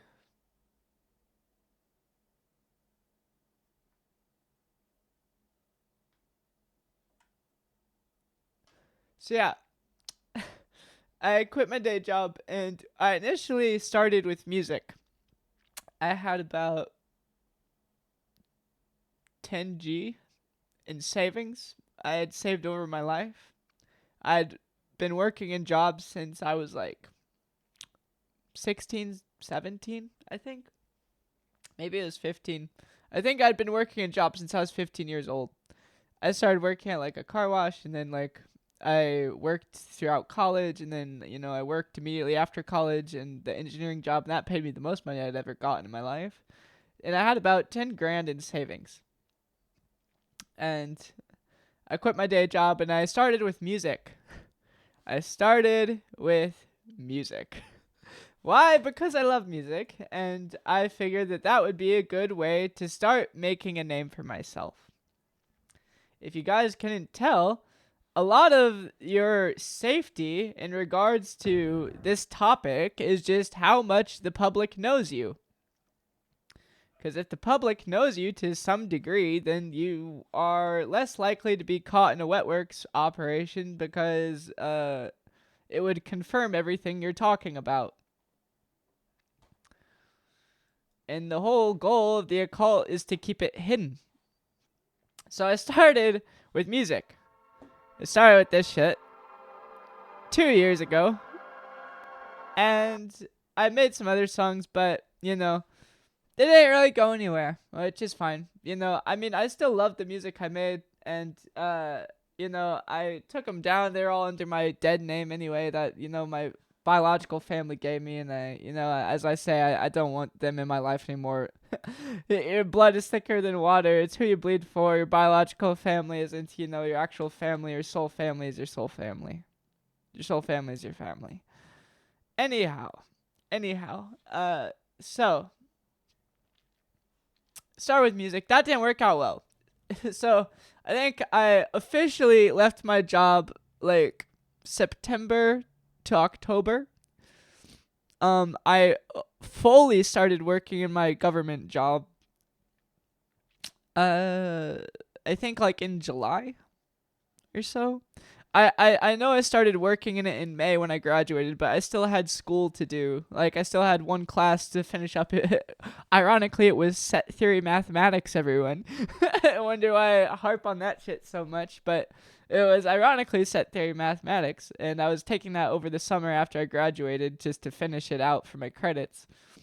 And I started my government desk job then, but so I worked like for 3 to 6 months technically, but really I was full time only for maybe less than 3 months.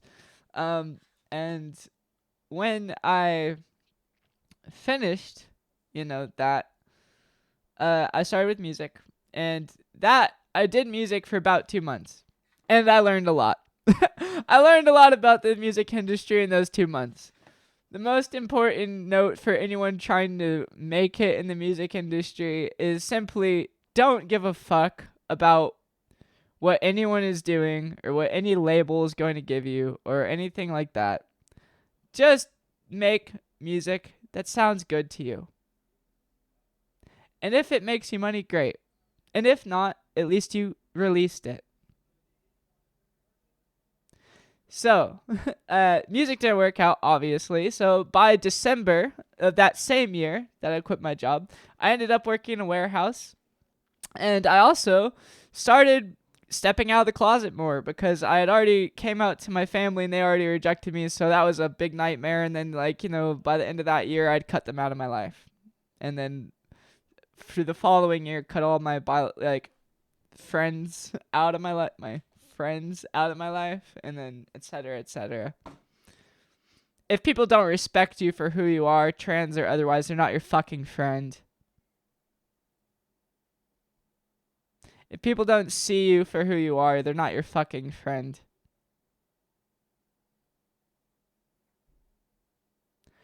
Anyhow,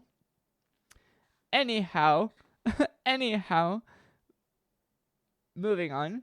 So, I worked in that warehouse job until about June of the next year. Because I needed something to pay for rent and food and HRT. Because I thank fucking God that I at least had HRT in my lifetime here. Because it helps me feel affirmed. I.e., if you have... This goes into gender and consciousness in this diagram, but if you have a bunch of people in this physical diagram saying that you're this gender, then it's going to inflict onto your internal consciousness, and it's going to make you see yourself that way. So if people can't see you for you, you need to cut them the fuck out of your life, especially if you're a trans person. Because they're going to keep clinging on to you negatively in your conscious energetic aura field. And you'll keep having dysphoria. Anyhow, this also gets into gender polarity and the, male-female, 80-20 rule and statistics. I don't want to get started on it. I've talked a fair amount about gender on YouTube already and sexuality and shit. So,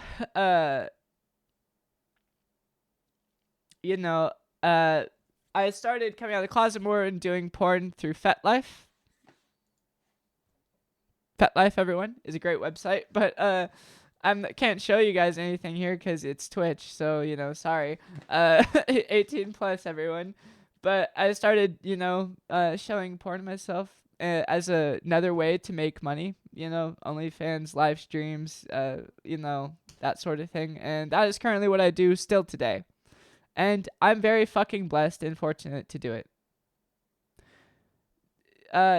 Sex work is like any other job. It's a fucking job. I've said this on Twitch before while playing games. Dude, sex work is a job. And if you're a person in society that doesn't think sex work is a job, that goes to show you how you can't put yourself in the shoes of sex workers. You're compartmentalized away from that form of society. You have no idea.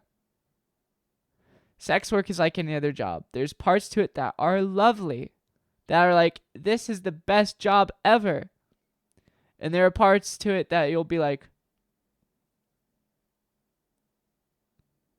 anything else.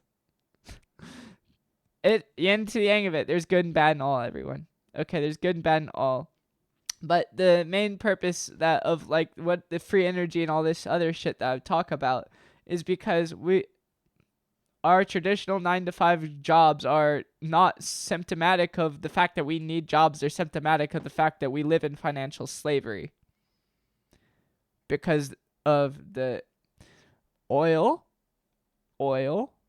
banking, intelligence, military complex is a hybridized unit that is run by the occult. Okay? So any job today is technically a form of slavery. I'm very fortunate in the fact that I'm a cam model and a porn star. So, my sexual slavery is like sexual slavery light. There are real sex slaves on this planet today. And I hope that they can get to a place where they don't have to do things against their, free will of consent. We're at that asterisk there. I don't believe sex work should be illegal. And the reason I think that is because if we had the technology in our society that we should have, then you wouldn't need to do a job in order to live. You do the job because you want to do the job, including sex work. Which is how it should be, by the way. Which is how it should be. So I started doing sex work to get a name for myself. Funny thing is, back when I was channeling in my government job, these ETI beings, these two, I was like, I have this, we had been talking for years. We still do talk, but not as much these days because largely they're just like, yep, keep going, you're doing great. keep going. But essentially, what we talked about was what should I do about this? And I'm like, I had ideas of what to do. I'm like, first I need to get public recognition. Second, once I have a fair amount of public recognition, I need to basically either whistleblow if I have the audience or create an infinite energy device for whatever audience I've gathered to that point. And we need to do this within 3 years. Well, this is the 3rd year, everyone. This is why I'm doing the free energy stream this year. And there's yeah, it's a good idea. If you leave your desk job, you'll become a porn star. I'm like, what? I laughed in their fucking face. I'm like, there's no way in hell, dude. I was like, that sounds like a dream come true. I'd love to try that. It's good and bad, guys. It's not all, the grass isn't always greener on the other side. There's good and bad parts to it. I would love to talk more on the adult industry right now, but I don't want to derail us too much, so we're not going to touch on it today. But essentially, so I used my erotic art. People reached out to me to work with me because they liked what I was doing. They contact people in the adult industry contacted me after seeing me only post photos for a few months. And they're just like, we'd love to work with you. Do you want to work with us? We, come film with us here. And that's how that all started. I got invited, not the other way around. I didn't send out an application to it. I mean, I did send applications to filming industries, but, it was during the time of COVID. Let's just say that bricked basically not only the entertainment industry, but most of the economy of the planet. And if you think about what I was talking about earlier with electromagnetically induced illnesses, COVID-19, anyone? Anyhow,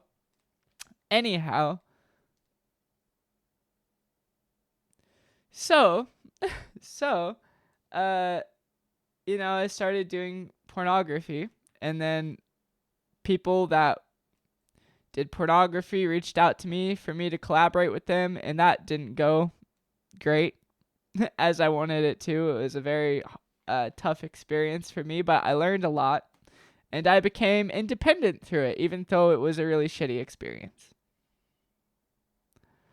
And I basically had to recover from that because, if you force yourself to do sexual things for the sake of, this whole master plan I've been working on for the past 3 years of my life, it really fucks you up inside. But I'm feeling much better these days. But so, which I think really is a testament to human adaptability. You can get through really tough shit, people. You can. If you don't think you can, you're wrong. You can. Everything is a state of consciousness. Trust me, guys. There are people that didn't make it through the shit I went through. Trust me, I know it. I know people that committed suicide going through the same exact shit I did.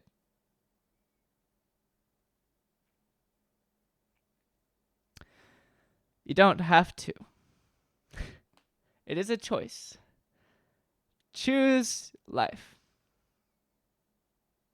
Because it can be any way.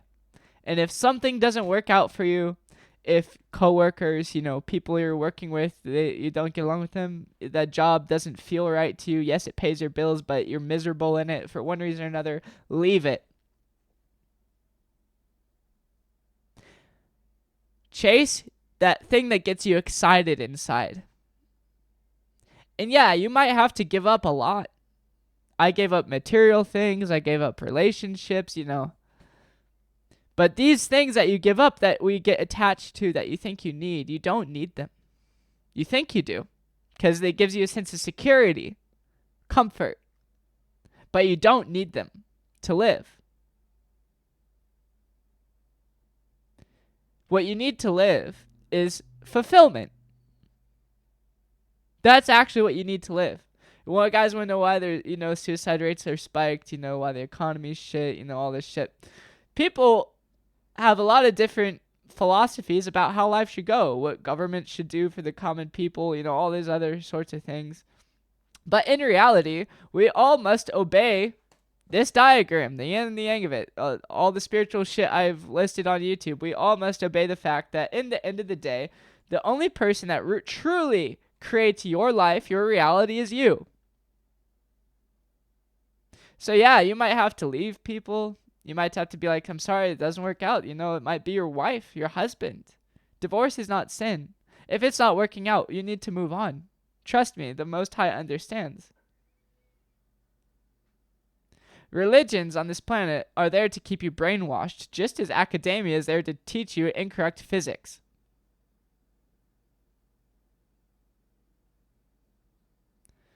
So, you create your life. Create the best life you can for yourself and others in peace. Now, people still might wish you harm, so as always, the swords is a suit in tarot for a reason, guys. Today, a modern sword is a firearm. There's such a thing as a longitudinal wave shooter, which is called a ray gun, and that's even better. But, that's an occult thing. We're not going to get started on occult things in terms of weaponry right now. So, I started doing porn, that kind of worked out, and then that the rest is history, guys. After I started doing porn, I got the that was a huge confidence builder for me because, I was in a shit spot in my life and I got myself out of it. You can get yourself through anything. Yes, you'll have to give up on things, but the things that you shouldn't give up on are the things that fill your heart with joy. In my life, today I'm not, but over the past 2 years, I've been close to bankruptcy and homelessness like at least 3 times. But never have I ever lost my scaly makeup. My makeup I love to death. It's like my favorite part of the day. Never have I ever lost some version of my scaly horns, which is part of my self-expression and bliss, and never have I ever lost HRT or a scaly tail at one point or another, even though, they break and I make new ones because cosplay is what gives me joy, bliss, inside, fulfillment.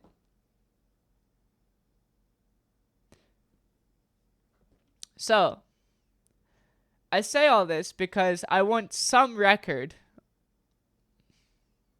of my journey to how we got to here today. I was not planning on telling all this right now, to be honest, but it felt like the right time to do it because, quite frankly, I don't know if I have the time to get it up any other way.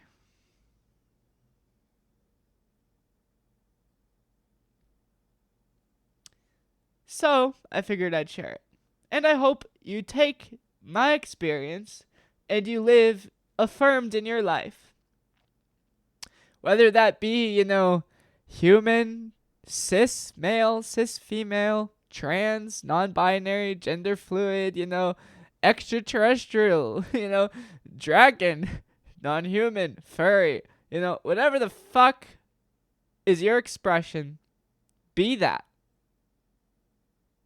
Whatever thing gives you bliss. For me, there's a lot of things that give me bliss. There's probably a lot of things that give you guys bliss. one of the things that I wanted to do desperately with my life, I'm like, if there's ever anything that I would throw down my life for, it would be disclosing the interstellar technology that's been hidden from 99% of the human population. Yes, I lost so much shit in the process. I lost money. I lost, like I said, all of my biological family. I didn't like them very much anyway. They, they had a lot of toxic issues, and it was just not a good relationship from birth. I lost friends, lovers, loved ones. And in the end, I'd choose the same decision every time.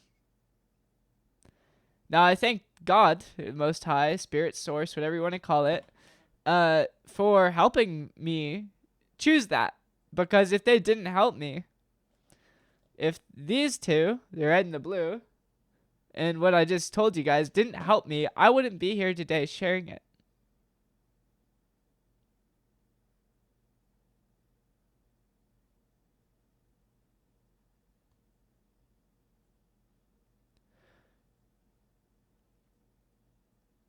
So I have to say that.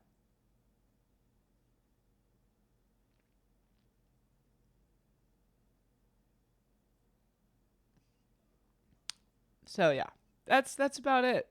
Which brings us to today. I've lived the life of my dreams, quite frankly. Now, I still have dreams that I want to accomplish in this life. That's why I don't want to stop living. But let me tell you, if I didn't choose myself over all these people and what they're telling me, you can't be trans, you can't be a scaly furry, you're mentally unstable, there's only male and female sexes, gender, etc., all this bullshit. The UFO physics is bullshit, you don't know what you're talking about. If I listened to these people, I would have wound up dead. And you know what all those people were working for? They were working for the fucking secret societies they run the planet. They were trying to gaslight me into hurting myself and getting off the goddamn rock we call Gaia.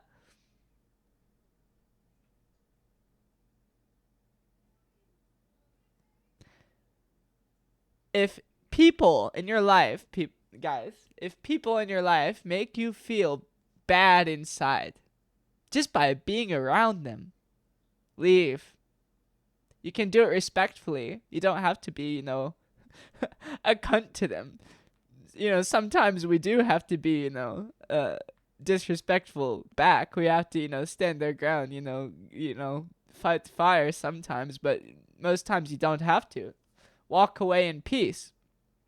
And as a soul brother of mine says, you fight fire with success. Leave the things that don't serve you. And spend your time in your life, because you manifest your life, nobody else does. Spend it doing those things that get you excited. And if you do that, money will come, you will have your needs met. Yes, you will go through tough times and you will be tested, but you will be healthier, happier, and more independent and sovereign than you ever were before. And if you don't believe that, look, I'm fucking living proof. My entire life is online. Just as a form of documentation. I mean, I very much live my life through the eyes of me, V, but, I had to document it, online because of the state of the planet and all the shit that we're talking about here. So I hope this helps you guys. Anyone that ever listened to this, what I just said, this monologue, thank you. I appreciate you taking the time to listen, and I hope it's helped you in one way or another to change reality into something better than what we have today. And with that said, enough about me and my life and experience. Thank you guys. I did need to share that. I'm leaving this in the raw cut of the recording, but I might also cut this out and put it as its own video on YouTube just so it's there. And now we can, yes, thank you. Now we can finish today's dev stream with listening to Bearden to try to understand, for the general populace, why phase conjugation is important for making an infinite energy device that operates off of the A-Phi field. The A field. P field. whatever you want to call it. Whatever you want to call it. A and Phi are two different fields. I believe the Phi field is the electric field potential and the A field is the magnetic field potential, but don't quote me on that specifically. I do believe that is the correct way of phrasing that sentence, but like I said, guys, I was a software engineer. I slapped keyboards for a living before I took it upon myself to go and live the life I actually wanted to fucking live. Okay. Let's watch this video, and then I think we'll call it a day. This one is... God, I've seen this video so many fucking times. I've seen this video so many fucking times. I think I've watched this video more than I've seen any other video on YouTube. More than I've seen any other movie in my life. Might be a lie. I did watch Kill Bill a lot in my life. I watched Kill Bill a lot. I watched Kill Bill Volume 1 and 2 a lot. But this is a very important video. It is now in the Serious Disclosure playlist stuffs that on my YouTube channel. Or you can find it on Dr. Gray's YouTube channel. I would love... My name is Tom Bearden. Anyways. Lieutenant Colonel, U.S. Army, retired. Spent 20 years, a little more than that, in the active military. People, his name mostly is in there. Air defense, various other assignments, field artillery, technical intelligence assignment, liaison to Canada, to some technical work going on site in turbulent wakes and reentry systems and so forth at the Canadian Armament Research and Development Establishment, and spent quite a number of tours in basically R&D work in the military, developing missile systems and things like that.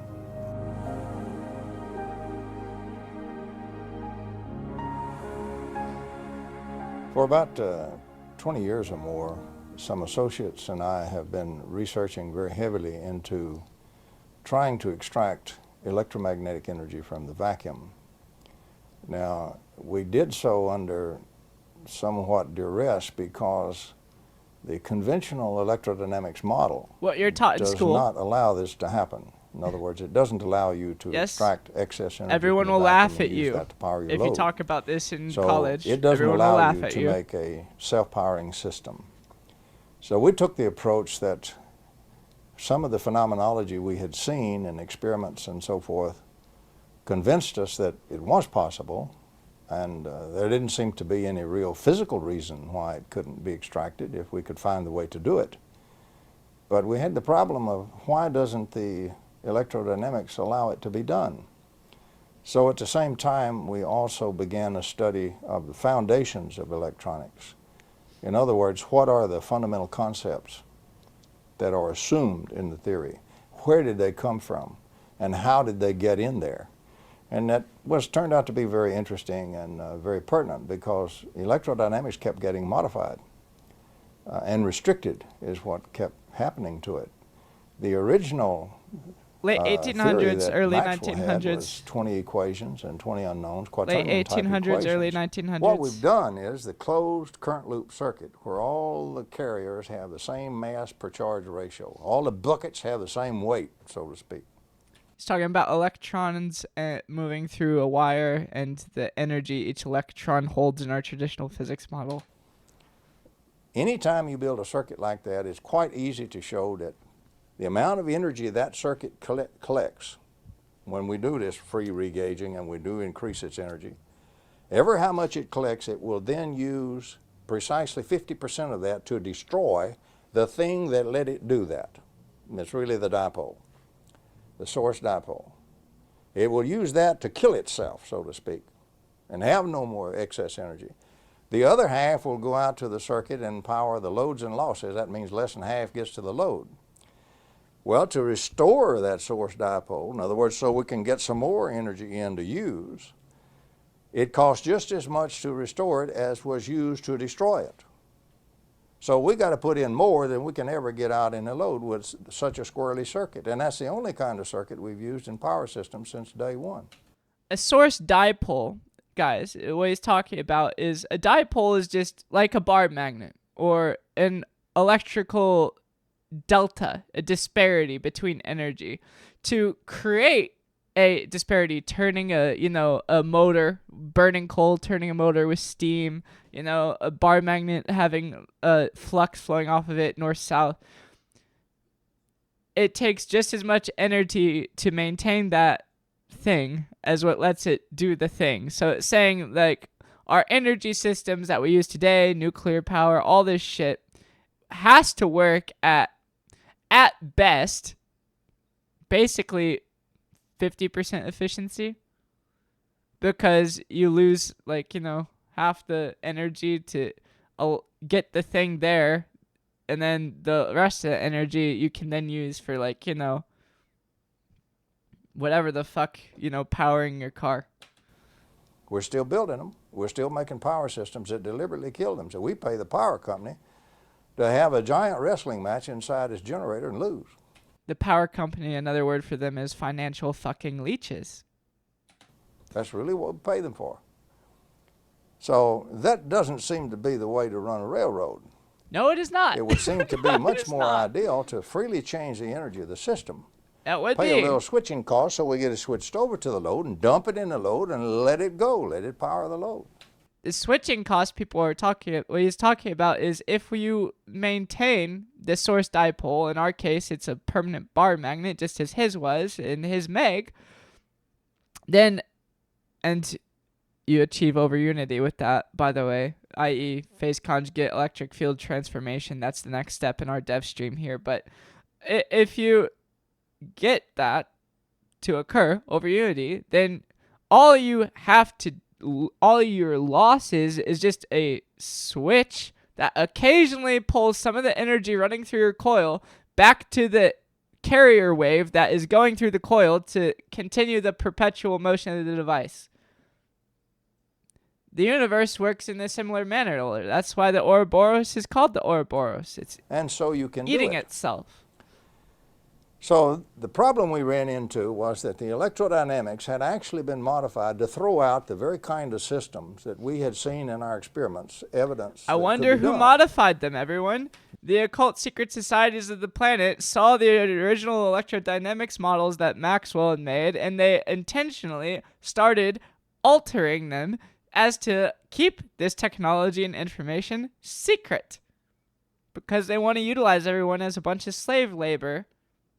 Well, back then, literally. Now they can't get away with it. They do it through financial, oil, and banking and energy grids that power our daily needs. But violates the ordinary electrodynamics. And we can do it and not violate conservation of energy. We can do it in accord with thermodynamics, and we can do it in accord with physics and electromagnetics. Now, this is absolutely rigorous. I don't care how many folks want to check that. It will hold up. It is rigorous. So this was one thing we established from the study of the foundations of electromagnetics. You are permitted to have electromagnetic systems that power themselves and their load, and you don't have to put in the energy. They take it from the vacuum, the active vacuum. Our engineers are taught to throw away about 10 trillion times for a typical average case as much energy as they pull out of the vacuum without even knowing it in a generator and a battery. And it's pouring out down the circuit and misses the circuit. They throw all that away and only calculate the little bit that we catch in that circuit and then use. Now, when we measure the circuit, we obviously measure the energy being dissipated by the various pieces of that circuit. Well, if the energy is being thrown out of there, it had to get in there. So obviously the measurements of the circuit will match Poynting's theory, because it'll match the energy that actually went in there to get dissipated. Like the country boy said, you got a pipe here, so to speak, and it's got some holes in it. If you measure all the water flowing out, that's how much water come in it. Now your whole river can be around it and missing the pipe, and you won't measure that. Let's talk about that for a second. The universe is infinite energy. Everybody remember, our potential for energy is infinite because we exist from a singularity. So all these quantum fields that are expanding, the reason our universe is accelerating, all this other shit, is because the more and more the universe is manifesting. Yeah, but that's because it's an infinite potential for it to exist. So when we're talking about energy systems and circuits that he's talking about,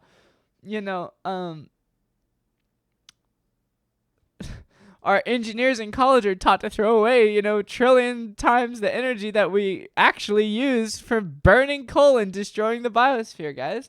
The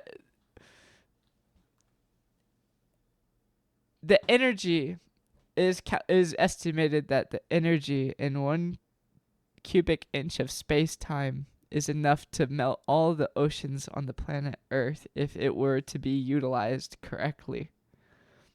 The rest energy of space and time is connected to the infinite energy potential because our space-time universe, even physical reality, is manifested out of it.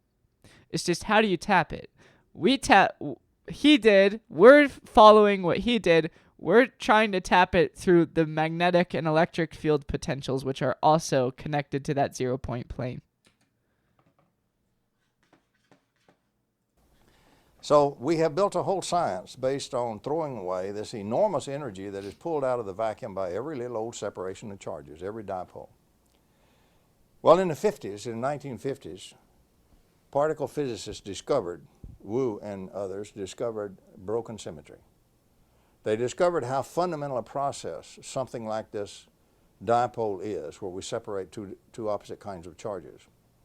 And T.D. Lee, for example, looked at it for physical charges and so forth, and Lee won a Nobel Prize for it. Any dipole is a broken symmetry in the furious exchange with a vacuum. It's a broken three-dimensional symmetry. What does this mean? Cutting through all the words and getting down to country boy language. It means that nature does not insist on conserving energy in 3 dimensions. We do because we have a 3-dimensional mind. We like to think in terms of space because observation itself destroys time, and what we look at is spatial.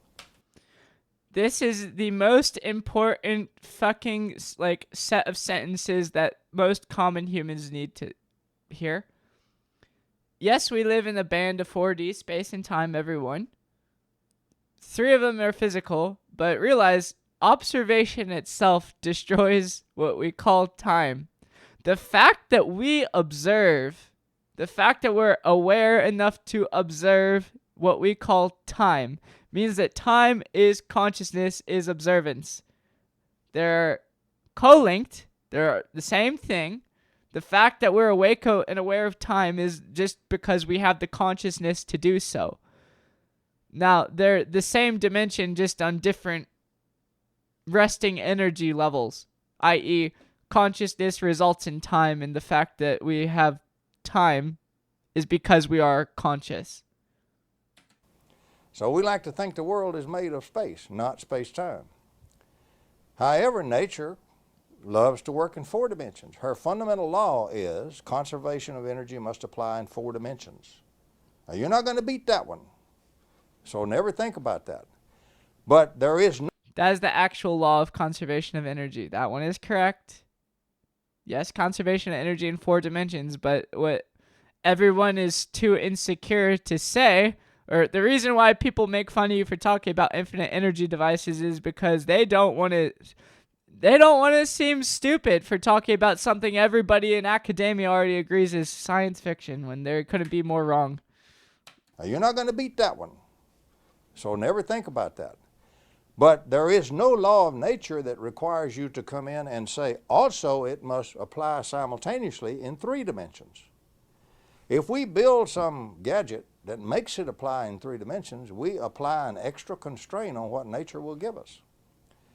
Turning that around, we go around building things that insist on having this 3-dimensional exchange of energy. We got to put it in 3 dimensions for whatever we get out and lose some in the middle, so we got a terrible situation all the way. It's called entropic engineering. We always got entropy beating us to death. Never go over unity, forget it, lose a lot.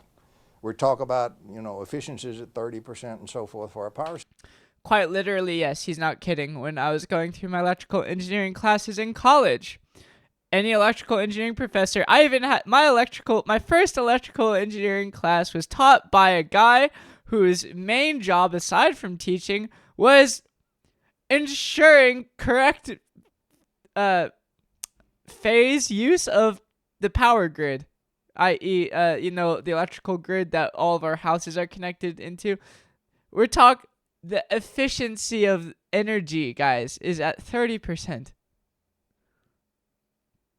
That means we're losing 7. Dude, I don't know what efficiencies car engines run at, but I don't think they're that low, in my opinion. I don't think they're that low. Systems when we talk about burning the coal and all that stuff.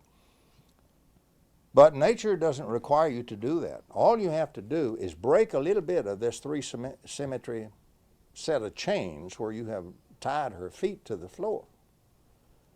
Once you break the flow in 3 dimensions, you no longer have to conserve energy in 3 dimensions. The basic conservation of energy is an inflow from 4 dimensions, outflow in 3 dimensions. From the 4th dimension, converted and flowed out into 3. And that one is free. Giant negentropy is free. Nature will start reorganizing a goodly percentage of the whole vacuum for you, spreading at the speed of light, and will continue it as long as you leave the dipole alone. If you leave the disparity of energy alone in your circuit that can transform the infinite field potential, then the vacuum, the 0-point plane, is going to rush itself into that area at the speed of light because it operates at the speed of light. That's why the speed of light in Einstein's theory is like, the max speed achievable.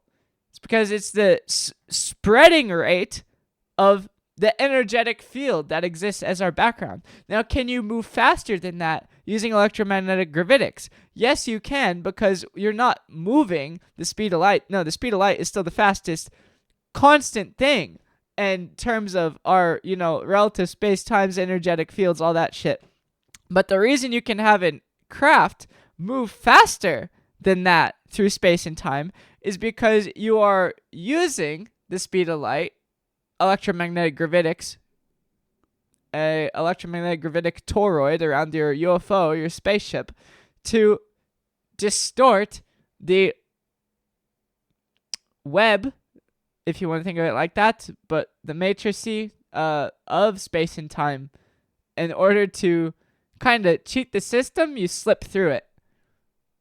Because you're then not limited by the energetic density, you're just i.e. the speed of light, you're limited by how big of an amplitude you can crunch the, space-time barrier in front of your spaceship so you can, fall through space and time faster than the speed of light. That's one way to do it. There's other ways to do it that it would be even better. As Ben Rich said, if you've seen it in Star Wars or Star Trek, we've either been there, done that, decided it wasn't worth the effort. Yeah, spaceships and starcrafts and, the Millennium Falcon is cool, guys.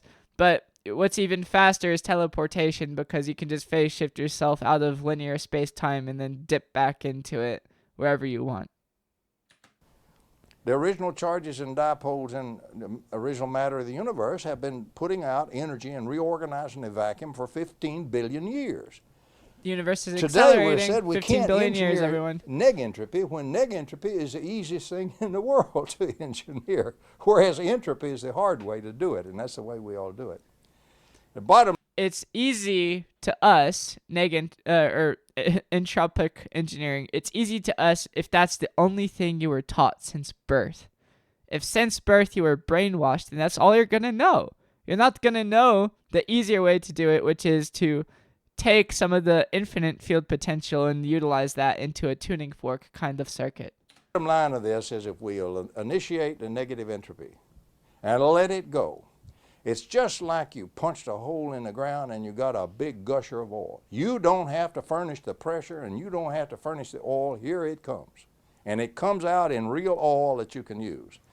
And the common dipole in every electrical circuit, energy, pours out energy. He's talking about oil as the problem is not how to get enormous energy from the vacuum. That problem been totally solved. It was actually solved in 1903 had we understood it. Had we understood what Whittaker wrote. We didn't. But now we do understand it, and we do certify very... He's talking about pulling energy from the potential fields. Very rigorously with some of the AIS papers that is for real. The problem now is, how do we catch a goodly bit of this energy and use it asymmetrically? You dump it in a load, let it power that load, and not use half of it to go back over and kill the little dipole. So we set about then to build one that wasn't built that way. Have you been successful? Yes, we have been successful. We have just built our second model. The first model produced 5 times out what we put in.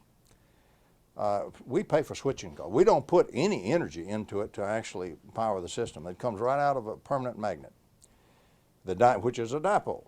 The reason for using a permanent magnet is very simple. You can pass the flux back in a flux channel back through the permanent magnet, and those poles don't get destroyed. They are welded into the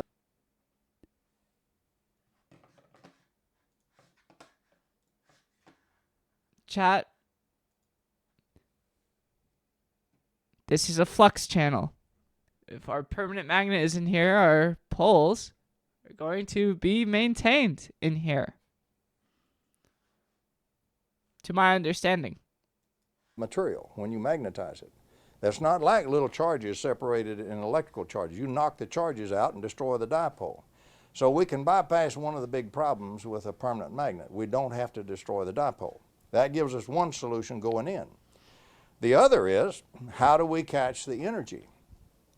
Well, that turned out to be fairly simple. We found a material which will separate the magnetic field from what's called a magnetic vector potential. The vector potential.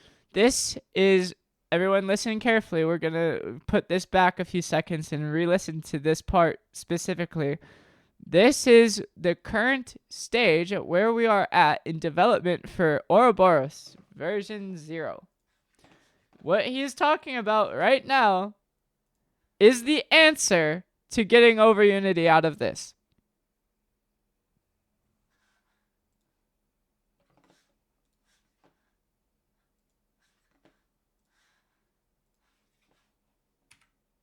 Will separate the magnetic field from what's called a magnetic vector potential. That gives us one solution going in. The other is, how do we catch the energy?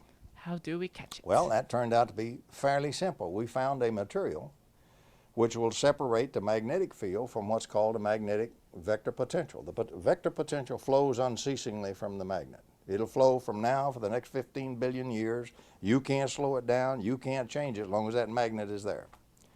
So you have plenty of energy flow. The question is how to use it. So we use it by diversion. We reason that this flow will replenish. It's like a river. It's like a humongous river.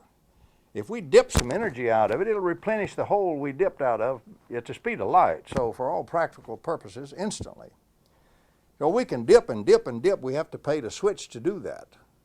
But we can keep dipping, and the water fills as fast as we dip it. Then if we come down to another area and we let the water that was replenished still interact with something, and at the same time we dump the water that we dipped in there, we will have more energy by far than what we're paying for dipping. So we looked at it as an energy flow process, which it is, and we found a material which would do part of the dipping for us. It will separate the magnetic field from the magnetic vector potential. Yes, there is a history, a long history of over-unity systems. What has happened to them? For example, Nikola Tesla had one. Basically, his big magnifying transformer that he had on Long Island was such an over-unity system. The way that one apparently worked is he got the entire Earth itself in resonance. The crust of the Earth, as you go down in there, is made of highly nonlinear materials, particularly when you get down to the perovskite or whatever you call that stuff. And it will act in the bulk even, it will interact in a sort of a nonlinear optics fashion. It will do phase conjugation. And so eventually what it does is everything going on is feeding energy into the Earth starts to feed energy into that wave that he created. So he gets a lot more energy in his resonant wave fed from outside. People, he's talking about Tesla's Wardcliffe coil. For people that don't know, Tesla tried, this was nearing the end of Tesla's kind of career, put it that way. Tesla was trying to kind of usurp yeah, fucking Destiny 2, right? Everyone, Destiny 2, Wardcliffe coil. This is a bastardized version of what we're talking about. Cliff coil, Tesla. Tesla was trying to get a generator up to power all of the planet. Was trying to use the Earth's magnetic field to use it to get it in resonance with this tower he had on Long Island. And he was trying to get a standing wave of energy to harmonically be resonant with the Earth's magnetic field and tap that as an over-unity system. He kind of was trying to do it behind JP Morgan's back because JP Morgan didn't want this because it would have meant the end of banking, energy, financial slavery.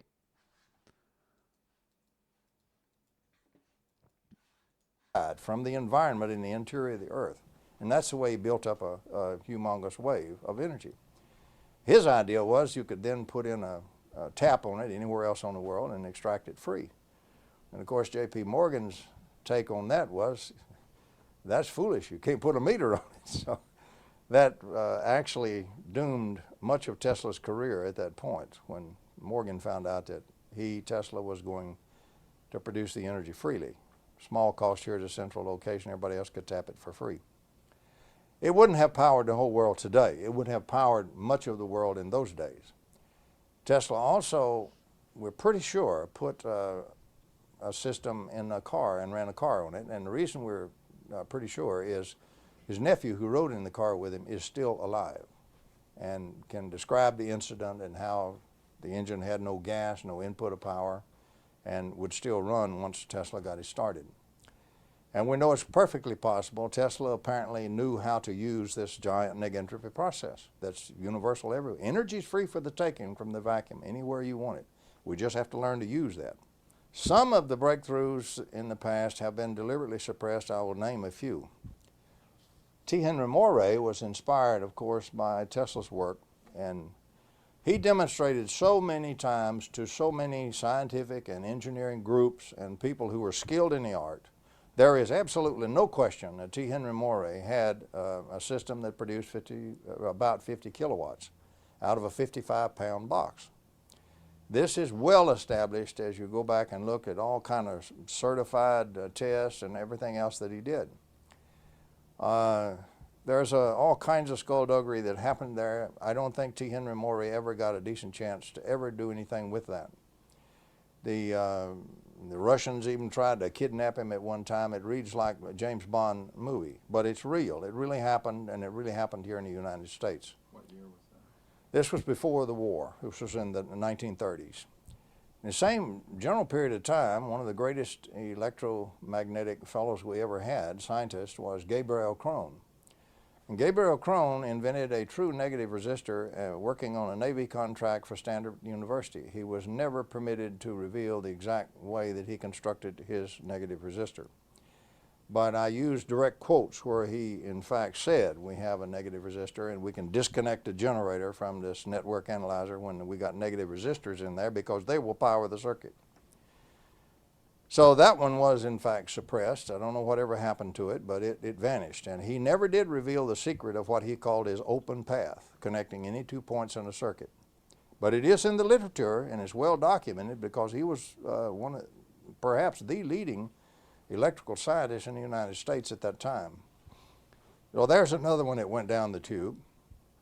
Various and sundry people have made casual ones from time to time over the years. I'd estimate probably 50 different inventors have casually invented something. Even if they didn't understand it, they did get it to go over unity. We're never able to get anything done with it. Most of the time they incurred a lot of enmity from the scientific community. Sometimes we're really hounded. And sometimes we're just very naive. Sometimes very naive. Probably the best documented scientifically over unity systems, self-running, self-powering systems, were developed by the Russians before World War II. It's in the French scientific literature, and it's also in the Russian scientific literature. The papers are there. I quote them in many of the things that I published. And you can go check the papers. The theory is there. Many papers are published on this in the Russian scientific literature. They built what we call parametric oscillators. They have an oscillator going and they change in the middle, they switch the actual inductance or capacitance or both of the things so that it becomes a self-oscillation device. And they reached, goodly power for those days, a 50 and 100 kilowatt device. So what is a parametric oscillator that the Russians are doing to create an infinite energy device? So we're trying to tap the infinite energy potential field with Bearden's way, the Meg. What were the Russians doing? They were having, imagine two coils oscillating, or one oscillates and then another one oscillates. And what they're doing is they're switching the capacitance value or the inductance value in between these oscillations to get one to oscillate this, and then if, say, this one gets some electromagnetic field energy that is traveling as a wave through it, they switch the capacitance or inductance value and the other one so that the induced EMF that this one receives and then puts back into this one, they sustain like a kind of a back and forth motion, which would self-power itself. This is what a parametric oscillator is like, kind of in layman's terms. There are many ways of looking at the suppression that's occurred in this area, and certainly I do not wish to talk about it myself, but I've been a victim of quite a bit of suppression. So has any other legitimate researcher in this area. I get shadow banned online, All I everyone. can do is give you my I get ideas and drawn from my own experiences and what I think it is and where I think it's coming from. Today, we don't have so much big kingdoms. Today, we have big economic programs, big economic countries, or basically, we have cartels. We have a whole set of cartels in an area, interlocking corporations, and behind this, guys, Cyberpunk isn't a video game about the future. Cyberpunk is a dystopian video game about the present time that you and I live in. It's just stylized. We have a few people who are quite wealthy and who own most things. Now, the normal nature of the beast for very powerful empires, let's call that an empire. It's a corporate empire, a set of corporations empire. It's basically a cartel. Historically, as far back as you want to go, we have had cartels. Any time we have a very powerful cartel or set of people that control a lot of things, that resists any means of changing its inflow of control and its inflow of funds and money and its power. You know, everybody's trying to be the big monkey. It's really as simple as that. And so the more powerful the agency, the more powerful the group, the more powerful the cartel, the more they will resort not only to legal means, but to extra legal means to suppress their competition. This is openly known today. For example, the greatest espionage in the world is industrial espionage between one corporation and another right here in America. They're the ones that hire all the spies and the spooky equipment and everything like that, by far more than the intel agents do. So that's one thing we have. We have the giant industrial, or really cartel, economic cartels in energy. And it's not one cartel. So there are many, many groups in energy. And each of those has become very powerful in its own area, and each one does not wish to see simple little electrical taps pulling out enormous energy from the vacuum. They would. Class, need I remind you, what are we doing here? We're making a little electrical tap that's pouring out enormous energy of the vacuum. Much rather see you burning a lot more oil and so forth. So yes, in my view, there is a very active suppression effort by those kinds of folks. Part of that goes into very unique areas. They don't do it so much. It's not totally mafia type stuff. It's not like, you just flat get shot. There's some of that. There is some of that. But There's some of that. One of the main ways of suppressing it is they take a deep psychological profile of an individual that they wish to suppress. What it means is they really wish to get him entangled in all kinds of difficulties he can't get out of. Listen closely, class. Remember the life story I just told you guys? Now, a good trait from a human being standpoint may be a very valuable trait to somebody who wishes to manipulate you. For example, suppose you're easy to approach. That's a vulnerability. That's a serious vulnerability. Tough lesson to learn. So one's deep psychological profile is examined in great depth by real experts. And any way that you can be gotten to where you're naive, you don't have who knows international finance? You can be had on a money laundering scheme easily and not even recognize that's what you're in. So any way that you do not have good knowledge, or you do not have ability, or you have a vulnerability, they call them vulnerabilities, then they arrange scenarios just like you would. They is the occult. By the way, guys, they are the ones that you will not know. You will never know them. Even if we liberate this planet, you will not know them. Write a movie. In fact, they do it with computers. It's all computerized. And in this scenario, we write a play where this particular vulnerability is going to be exploited in the target. I'm going to rewind this for a second, but I just want to say for the YouTube recording and for the chat here, this video, I've watched it so many times, not only because, yeah, the first 10, 12 minutes is basically him explaining how infinite energy devices work, yes, but I think the more shocking information here is not him explaining how infinite energy devices work, is really what we're listening to right now, how they keep it suppressed for 100 years. Take a minute and actually comprehend what he is saying right now. There are an occult group of secret societies on the planet that if they see somebody that is trying to divulge their secrets, they literally computerize events, i.e., they simulate events that they will then, how I should say, influence to occur in that person's life to get them basically down a hole that they can't get out of.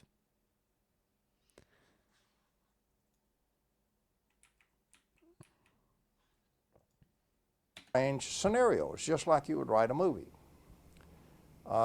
In fact, they do it with computers. It's all computerized. And in this scenario, we write a play where this particular vulnerability is going to be exploited in the target. Now, they keep deep psychological profiles on lots of useful fellows. I wonder if they have a profile on me, guys. I really do. But you realize what he's saying. There will be people that you meet in life. If you are trying to divulge this information, I don't know if this is still a threat, but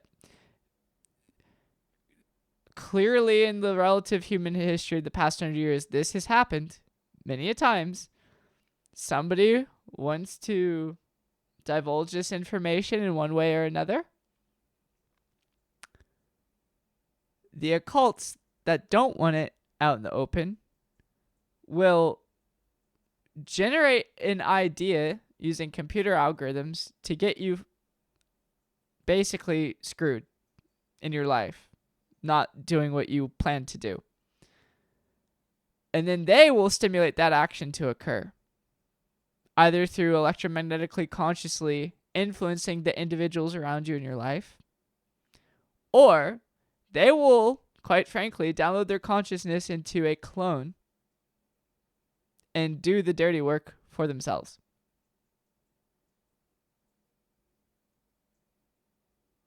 If you are scared right now, I understand, but realize if people don't know the truth, that's just going to make the problem worse.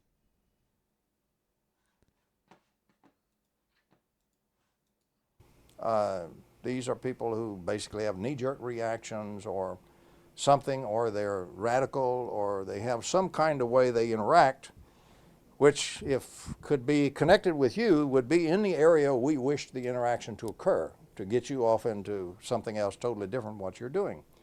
So the next thing you know, here, all it takes to set that up may be a phone call and stimulate the interaction to occur. I got invited to go film porn with people. And then the controllers sit back and watch the game go. It's gaming. But it's just like watching a movie scenario. One of these days we'll probably write a book on gaming and how it's done and what kind of the main games they can use. Take a second and let that sink in. The most important information in this video isn't how to build a free energy device that problems Dan, as he said, and I quote, words from a dead man, Dan been solved. Dan been solved 100 years ago. What we're even doing with Ouroboros, the most important work here is honestly not even the fucking energy device, guys. Any inventor that wants to spend the time and money to go do this themselves can do it. But the whole reason I'm live streaming this is for not only security reasons, but just for educational reasons.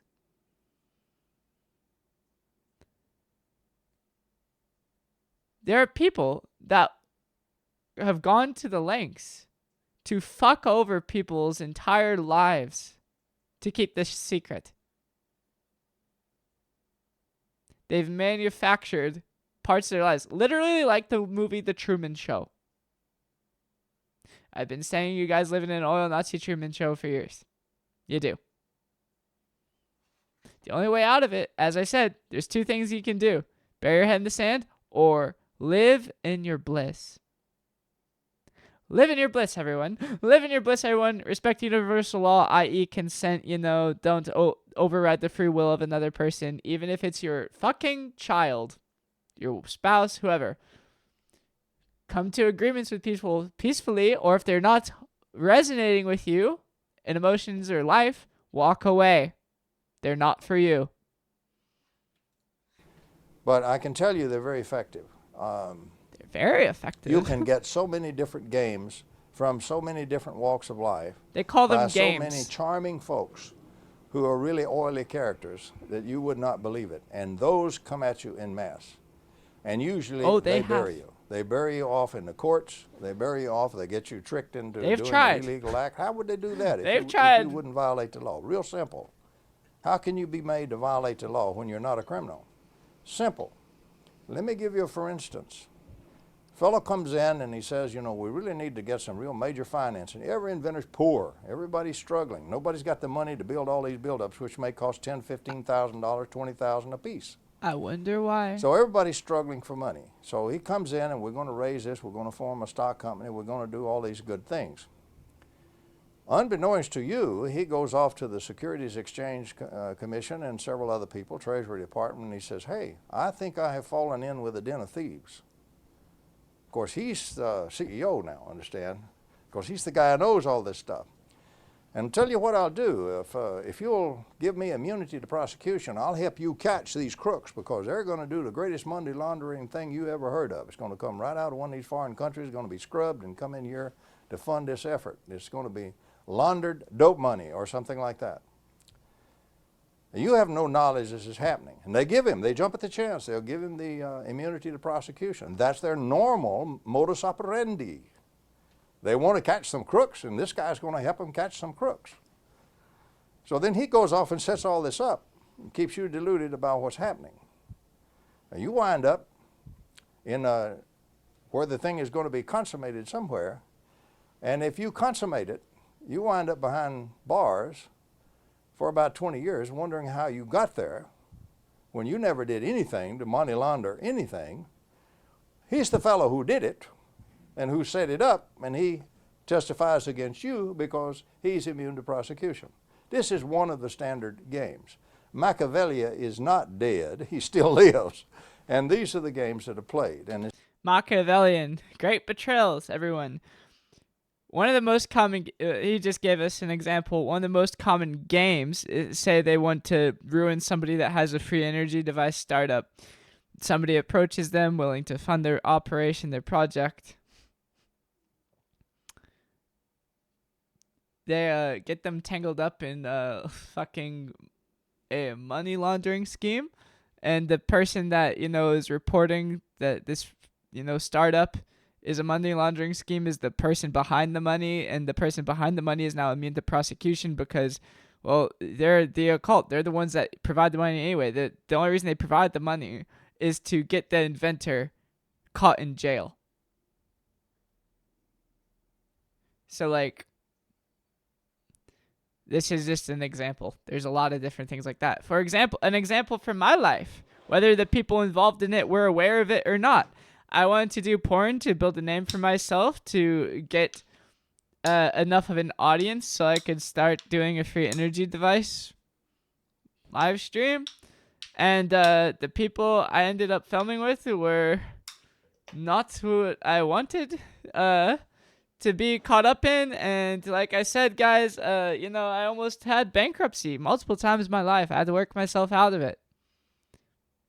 It's particularly kind of a played game. in the systems where people are trying to build over Unity systems. It's been very effective in stopping some of them. Do you think lethal force has been used? Lethal force is used. I worked with we an just inventor, shoot for them in the example. head? The Sparky Sweet is quite well known. Lethal force? And he was shot at once with a silenced rifle a sniper rifle from about 300 yards. Lethal. The only thing that force? saved his life was he was an old guy and very feeble there towards that part of his life, and he was stumbling as he coming up the steps, and he fell down. He just flat fell down on the steps, caught his foot and fell right forward, and as his head went forward, the bullet went right by where his head was. And of course, the assassin was never found. So there are many cases like that. Some are killed. I believe Marinoff, I believe to be a kill. I don't believe Marinoff jumped off a building when he was excited on the way to talk about his invention and so forth. Gave no indications of it. If I can believe the reports of the people who visited where his body lay on the pavement glowed. And there's only one weapon on earth that will kill a human body and leave where it lies on the cement, let the cement glow under it, and that's a longitudinal wave shooter, what's called a shooter. So I believe, my personal belief, I can't prove this in a court of law, I don't intend to try, but my personal belief is that Marinoff was killed. He was probably killed by either the KGB or one of their agents from one of the other Iron Curtain countries, killed with a shooter and thrown off the building to make it look like suicide. The police probably knew about it, that's why they let the body lay so long before they moved it. They didn't want to tangle with the longitudinal waves from it. The ray gun for everybody. Why does the ray gun from Call of Duty? Why does the ray gun shoot these weird green beams that go like, you know, circles in and out? Everybody, does anyone ever actually thought about the ray gun from Call of Duty? Or do y'all just think it was science fiction? The ray gun from Call of Duty is a form of longitudinal wave shooter. Except the video game got it a little bit wrong because the waves travel really slow through, you know, the game atmosphere. But point is, energy weapons exist. Compression and rarefaction. Electromagnetism flying through the vacuum, everyone, is a compression and rarefaction wave. Not a what's it called? Not a standing wave that we're taught in school.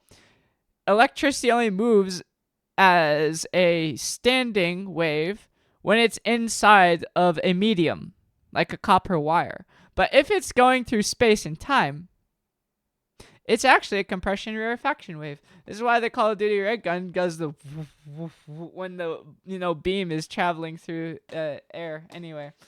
Anyways, yeah, and the dude that got killed by that, that kind of longitudinal energy, once it breaks apart your body, it glows because it's releasing the energy in form of light. So yes, there are some rather bizarre things that have occurred to some people.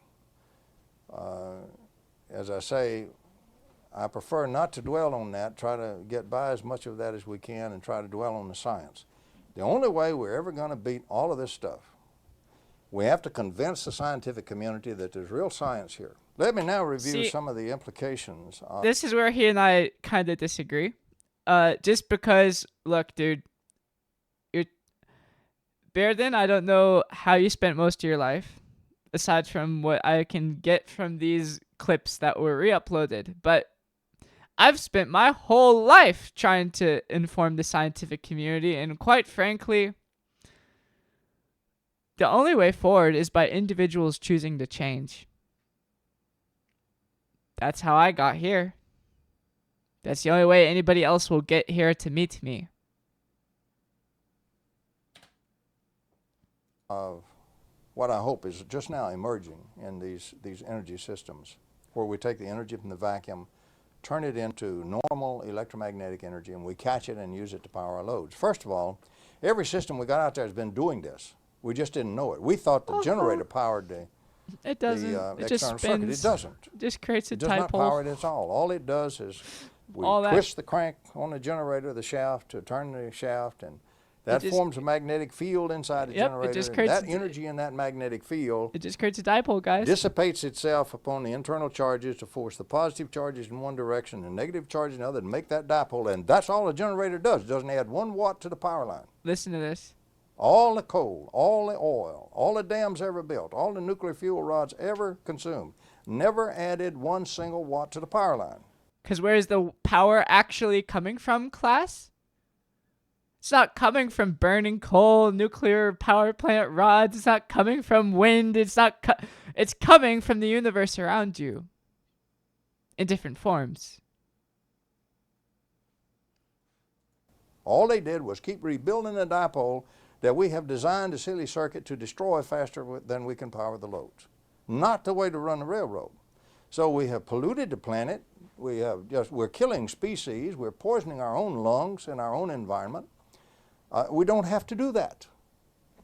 But it's a giant set of cartels. It's a giant financial set of empires, and it's going to continue this way unless we get the attention of the scientific community focused on it, and hopefully get some legislative action focused to force the action to develop these kinds of systems. Now, the implications once we develop them and start to use them, first of all, we don't have to have all this nuclear. Look how expensive and how long it takes to build a nuclear power plant. And then all the radioactive waste you have, they still store the fuel rods on the sites after they're spent. They don't know what to do with them. So you got all kind of schemes about where you're going to put them. The blunt truth of it, right now, we're storing them on site. It's a nuclear power plants. This is true even today, everyone. Where does all that nuclear waste go? Horrible for the environment. Chernobyl, anyone? Oh, right. Chernobyl wasn't an accident of fucking Russian nuclear engineers, as the BBC show Chernobyl would have you believe. As Bearden has already disclosed in a different video on YouTube, Chernobyl was an accident of electromagnetic weapons misfire by the Russian woodpecker. The other thing is, we don't need to pollute with all these hydrocarbon byproducts. We don't need to pollute the whole biosphere like that. We don't have to burn all that stuff just to make a dipole. Quit destroying a dipole, you don't have to remake it. So if we use the system where we extract it from the vacuum, we can clean up this biosphere. We can also, right now, one of the greatest critical things we have, in my view, the supply of oil is not lost, but the supply of cheap oil has now peaked. We are there. What this means is we will continue to get some oil, yes, but it will be more and more and more expensive year by year by year. Meanwhile, the demand for electricity goes up everywhere in the world, which drives the oil curve again, and what you have is a classic escalation of prices type situation. The demand is up, the supply is down, the supply gets more and more expensive to try to fill it, and so the cost just going to go up, and they're not going to stop. Well, I bet you guys are wondering when this video was shot, and he's talking about the escalation of oil prices. what happens? Somewhere along the line of about 2008, the way I look at it and project it, we're going to have a world economic collapse. The economy cannot stand such. Didn't the housing market collapse in 2008? Just check,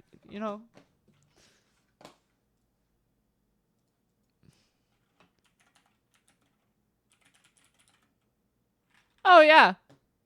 Oh, yeah, would you look at that?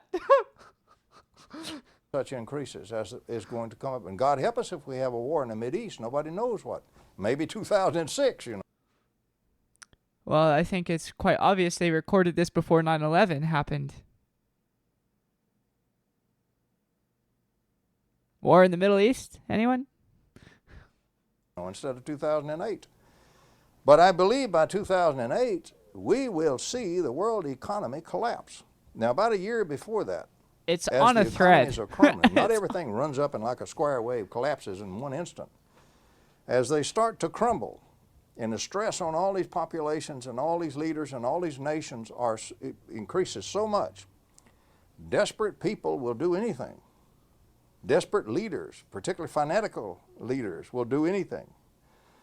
What will happen is their conflicts will increase and escalate, and they will start to use the weapons they have in those conflicts. And there's about 25 nations now. What is happening today, guys? In terms of war in, Ukraine and stuff? Russia? US? Putin? Now, according to the Secretary of Defense, that have mass destruction weapons. Nuclear weapons, for example, for goodness sake. If you don't have nukes, maybe you bought some surreptitious plutonium. Look at what will happen to your water supply in New York City. You put a little plutonium in it. So all kinds of things. People that are the poor nations that can't afford nukes have biological weapons. But about 25, and it's growing all the time, has weapons of mass destruction. Now, by the way, those weapons are already in our large populations. If you will check Colonel Lunoff's book, Colonel Lunoff is the highest ranking GRU defector we ever had, and his book's... This is a side note on emergency preparedness, people. Because free will, in the yang of it, everyone has free will. I say being a prepper, being emergency prepared is not crazy. You should do it. I will be making an update video about emergency preparedness on my YouTube video probably this coming weekend. It's been getting delayed due to a lot of the projects I've been running here. But point is, this is a good side note about emergency preparedness and why it's a good reason to not only know how to defend yourself with firearms or any other sort of thing, but also it's a good idea to know how to find food in nature. Knowing how to build shelter. Knowing where to go if an emergency happens, say an earthquake, a massive earthquake happens. Where do you go? What's your plan? Have a plan. Have a prepared bag. Spare clothes, change of clothes, food, a little bit of water, just to get you through a day or so of intense traveling if you need to travel. Flashlight. Yeah, so what is it? Dutch sense? Change of clothes, food, water, flashlight, first aid. You need these things in an emergency book bag by your door of your residence. This is the bare minimum amount of emergency preparedness you guys need to have. I would also like to stipulate some other things really quick for this recording. A way to maybe purify water, iodine tablets, a disinfectant like rubbing alcohol or soap or something like that. Maybe some hygienic things, a spare toothbrush or so. And more importantly than any of all of that is information. If you were just stuck in the wilderness, society complete collapse, how might you build alternatives for your everyday items that you use? We're not talking about infinite energy devices and computers, although there should be hey, if the end of the world does happen in that way, the society collapse, you can trust and believe your bitch V is going to still be trying to build an infinite energy device, even if I have to use a solar panel to charge a laptop every fortnight. But point is, be prepared, know how to find food, know how to find clean water, do what you can. It doesn't cost a lot of money, but you should put a little money into emergency preparedness. Sell some stuff that you don't use at a local pawn store. Okay. Cleared by the CIA, so what I'm saying is cleared. Lunoff tells you how the Russians introduced the nuclear weapons surreptitiously into their operatives on the ground and secreted them in the U.S. He tells you how it was done in the book. So read the book. All our big cities, as far as I'm concerned, and population centers already have weapons of mass destruction hidden in them. Used to call that dead man fusing. This is probably true still till today. And so today. all the nations have dead man fused one another, one way or another, and all the old studies showed that in a heightened tension, great conflicts and high tension, whenever they start popping the nuclear weapons or the weapons of mass destruction, you have a very formidable thing that happens to you. Nobody has defenses. Since we have no defenses, the only thing you have is like a fencing duel. You have to hit the enemy before he hits you. You have to destroy him or you will be destroyed. Mutual assured destruction is a funny acronym. The only thing that's debatable about it is whether the destruction shall be mutual or unitary. What happens is everybody fires on perception of preparation by his adversaries. And you have to fire everything you have as fast as you can, as rapidly as you can, as massively as you can to try to destroy your enemy, and otherwise you have no chance of survival.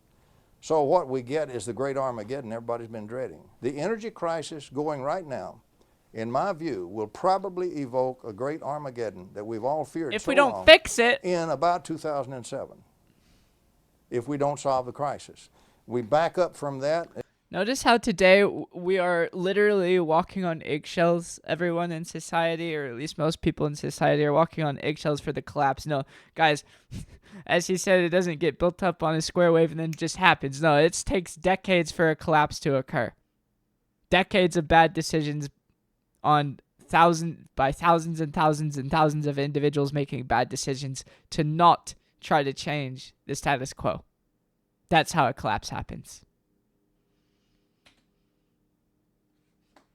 It means the first quarter of 2004, these things had better be rolling off of the assembly lines like sausages, or we can all forget it and go home. It's too late to change it.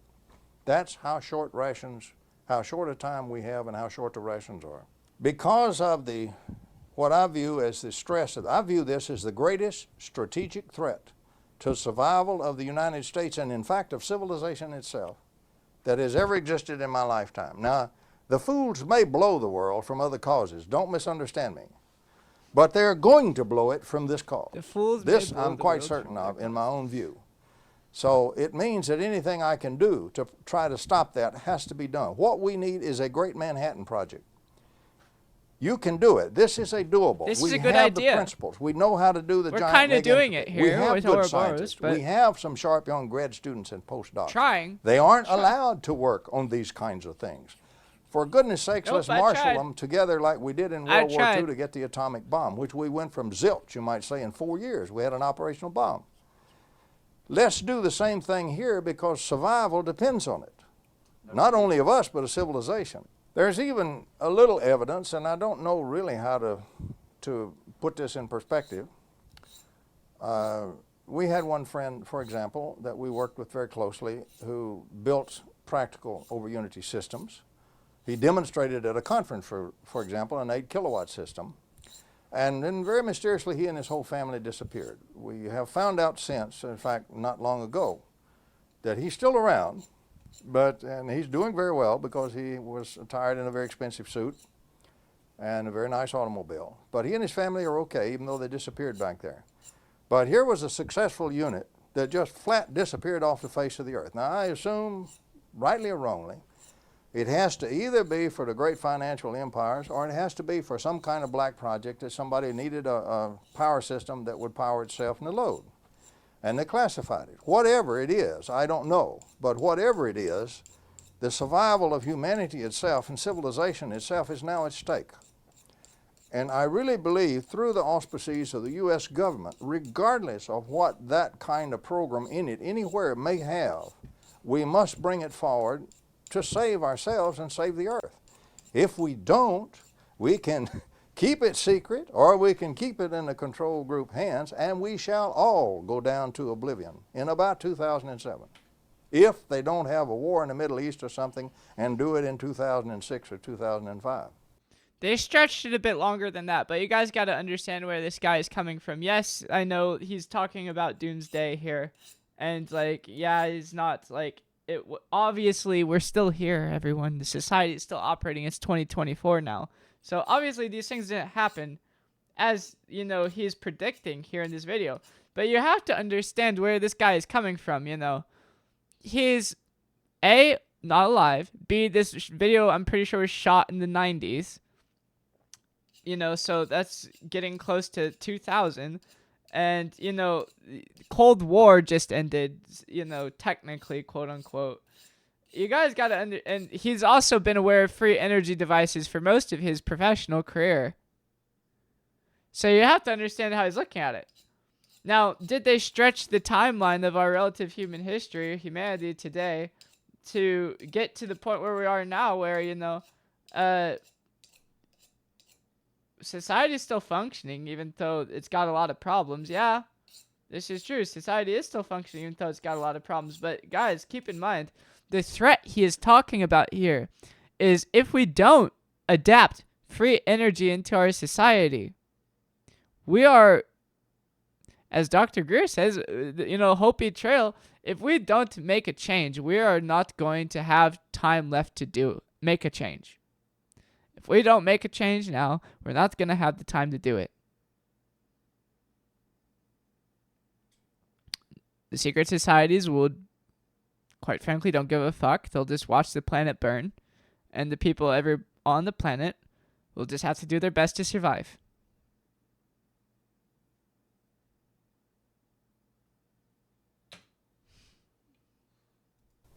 I'm the co-author of a paper in the literature way back there which reports a successful anti-gravity experiment. I'm not going to do another experiment, not even going to participate in one.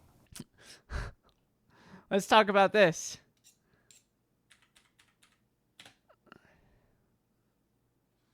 Keep it in the control group hands, and we shall all go down to oblivion in about 2007.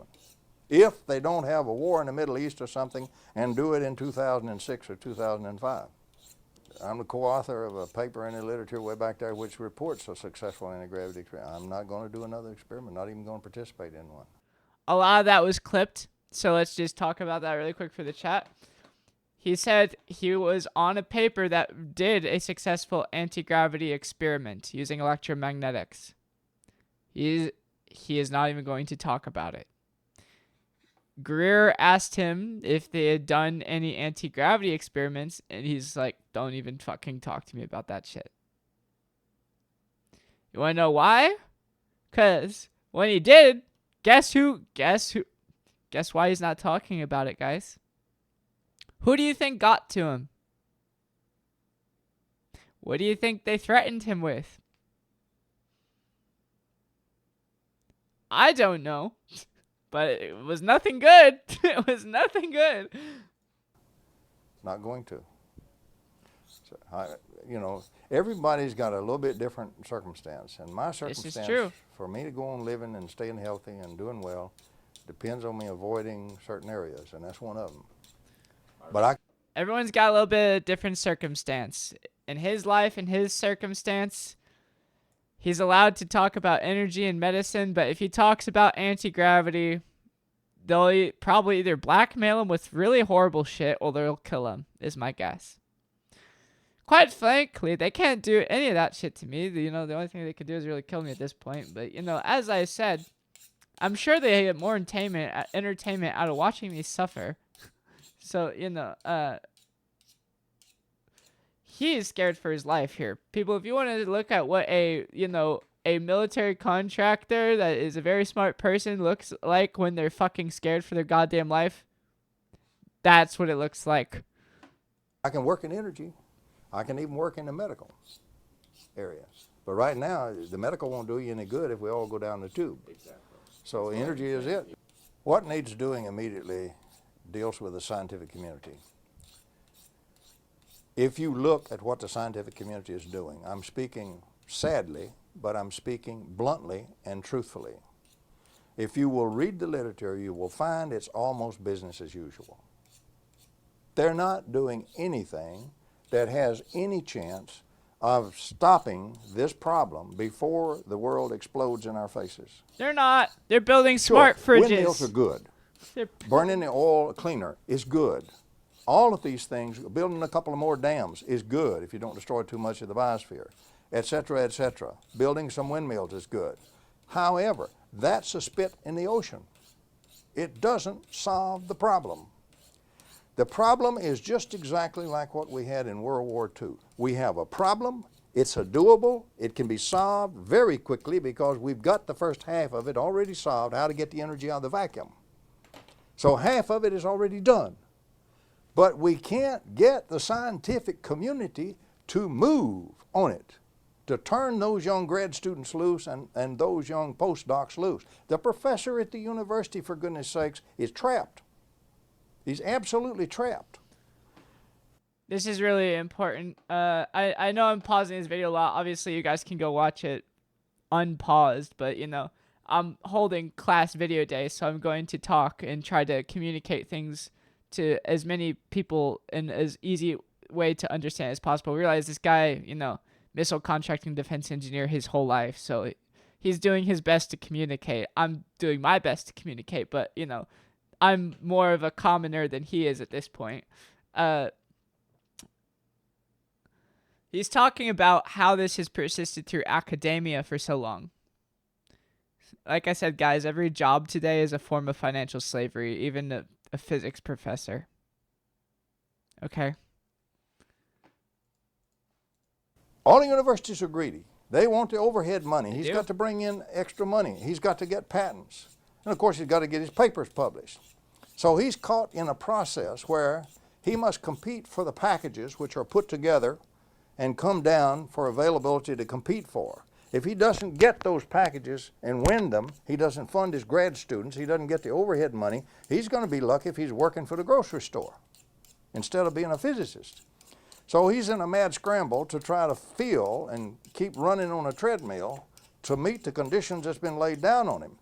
And goodness sakes, those packages already prescribe all the research he's going to do and his grad students are going to do. So we've got the whole scientific community working on the wrong problem. Yep. Why I didn't give a fuck about getting more education in my life, i.e., you know, getting a master's, doctorate, and et cetera, et cetera, et cetera, et cetera. Not that I even really had the grades to do it. Guys, I was an alcoholic in undergrad. I don't even know how I got through computer engineering. Some fucking crazy shit. But honestly, yeah, no, this is very true. All of the professors in their work and their programs, they don't have the liberty to study what you think they do. They're put together by the university. They run on a treadmill to make sure that, you know, they get their name on a paper for some project that was funded by some external source, and that they can be a professor of physics. Professor of lies! A professor of lies! So what could the U.S. government do about that? What we can do is do just like we did in alternative medicine, or really like the Manhattan Project. You can order the scientific community to do it whether they wish to do it or not, and hold them accountable from the highest level to the bottom. How much money are we spending in our national laboratories on nuclear stuff? Don't we think at least about 10% of that money ought to be rooted out of there and spent on nothing but this, which might save us while the other stuff takes us down the tube? Of course we should. In fact, it ought to be more than that. The best scientists we have, the best grad students, the best postdocs ought to be turned loose on this problem, and that means funded. And that means that we do not allow scientists to slander and libel people who are trying to do research in this area. Right now, they do it wholesale, and they do it at will. Slander and libel people doing research in this area. Guys, do you know how many people I've had call me an idiot, a dumbass, like, laugh in my face? Yeah, you'll understand more once you get your doctorate. Yeah, my whole life. This planet is brainwashed, guys. So yeah, why did I incarnate here? Not because like I'm a good engineering technical channel or that shit. No, because I speak the fucking truth and I don't care about what some fuck comes to me and tells me that I don't know what I'm talking about. No, they quite frankly don't. I came here because incarnated as a Gemini, i.e., you know, suit of swords, everyone, suit of swords, critical thinking, but communication. The way out of this hole is, yes, free energy devices, yes, having the academic community wake up, yes, you know, maybe a government's coming together and forcing the academic community or scientific community to start building solutions that actually fix problems. Yeah, all that, yeah. The real problem, guys, like I said, the real problem was never the infinite energy device. The real problem was never the infinite energy device. The real problem was never the infinite energy device. The real problem was never the infinite energy device. The real problem is communication. How do you make so many people aware of the problem that it can't be hidden anymore? Well, I decided to live my life as a porn star, music artist, fucking, trans girl. I mean, I am trans regardless. That's why I was picked for this position in my incarnation here. But, because I'm an intersex female in my other body. But, point is, and this body now. Thank God. Thank you, God, for HRT. I greatly appreciate HRT. I really do. Got it. It's not for everyone, but it was nice for me. Anyhow, point is, the problem is communication. I'm doing my best. This is the part of the video where I ask you guys to share this shit. Because, quite frankly, the more people that know it, the faster it fixes. Look at what they call me in print, for goodness sake. They slander the fuck out of him. The problem is the scientific community resists change, and it's doing business as usual. Yep, they're like a religion. And my bottom line is, unless the legislative branch, together with the administration, forces them to get on this problem and solve it, they will not only fiddle while Rome burns, they will help burn it. The only alternative you have now, of course, since at this moment, as we speak, the government has not moved. Nope. The scientific community has not moved. So that is a fact as of this moment I'm speaking. I hope that changes. I'm trying to change it. But right now, that is a fact. And right now it's a fact they're not going to move unless something happens to move them, and neither is the scientific community. Failing that, the only thing left is the private industry. And that's a mixed bag. First of all, the moment you try to do it in the I'm technically the private industry, industry, but I'm really just an individual that has people that like her porn enough to support her. Thank you, all my supporters. For example, Thank lawsuit you. alone. Thank you, guys. If it can weren't hang for you you. and accepting horniness and what turns you on, dude, we wouldn't be here today. Thank you, guys. Quick side note, thank you to anyone that has supported me, either Safe for Work, YouTube, Twitch, or not safe for work. If it wasn't for people that supported my not safe, quick asterisk for why sex work is okay, why pornography is okay. Not only is, anything can be good or bad, alcohol, marijuana, whatever the fuck, use it in moderation. Pornography, use it in moderate, don't, use it as much as you want, but know when too much is too much, up to you, and that I can't decide that for you. You have to decide that for you. What's too much for one person might not be too much for another person. What's a healthy life for you? That's self-definable. Yin to the yang of it. Point is, dude, I think it's going to be quite hilarious if this project, Ouroboros, fixes the damn problem, because that means, quite frankly, I can't wait to shove this down all the conservative religious throats on the planet, but fucking pornography got free energy devices out to the public. Wouldn't that be great to put on a t-shirt? Pornography saved Mother Gaia. Wouldn't that be hilarious? It would be funny. It would be funny. Fingers crossed. Fingers crossed. But, if we don't get to that point, we don't get to that point. Maybe that should be the first Patreon supporter reward, is a shirt that says pornography saves the planet. Where you will never come out of it for the next 15 years. The lawsuit doesn't have to be justified or anything at all. You can sue anybody for anything if you got enough money to file a suit. If you guys take that quote, please put RedEyesBadDragon underneath it. Thank you very much. And want to swear. Simple as that. So the other thing you have is you can trigger anybody from anywhere for all kinds of radicals to come out of there and say, oh, you used a coil of wire, or you used something over here, you used some semiconductor, you stole my invention. Yep. Very real. He's talking about legality and fucking the fact that, as I said, dude, the legal system is a bunch of nonsense on this planet. The legal system is nonsense. The legal system is nonsense. The Constitution of the United States has been fucking getting, gangbanged for the past century, 2 centuries. Dude, let's say we get an infinite energy device working. I could go under lawsuit just because somebody's like, you're using our magnet wire, we're suing you for everything. This is another possibility that I might have to face. This is another possibility. And so the next thing, you can be in court for 20 years on that. Yep. All of this comes at you. This is part of the delay. This is the groups wanting to stay in power while we all go down the tubes. They operate primarily in the private sector. So you're automatically in that arena where the real lions are after you all the time. You're over there trying to find a legitimate deal. Okay, let's talk about venture capital, sometimes called vulture capital. But if you find a good one, it's not vulture, it's venture. What does a venture capitalist want to do? He wants to buy 30% or 50% of your company, or 51, or maybe 60. He's got the money. Then the next thing he wants to do is he's going to move you and all your guys right out of there, and he's going to put his own management team in there, and he's going to run it with bean counters. If you run this one with bean counters only, you destroy the program before you start. I hate to be like this, guys, but quite frankly, if you work in finances, you're a bean counter.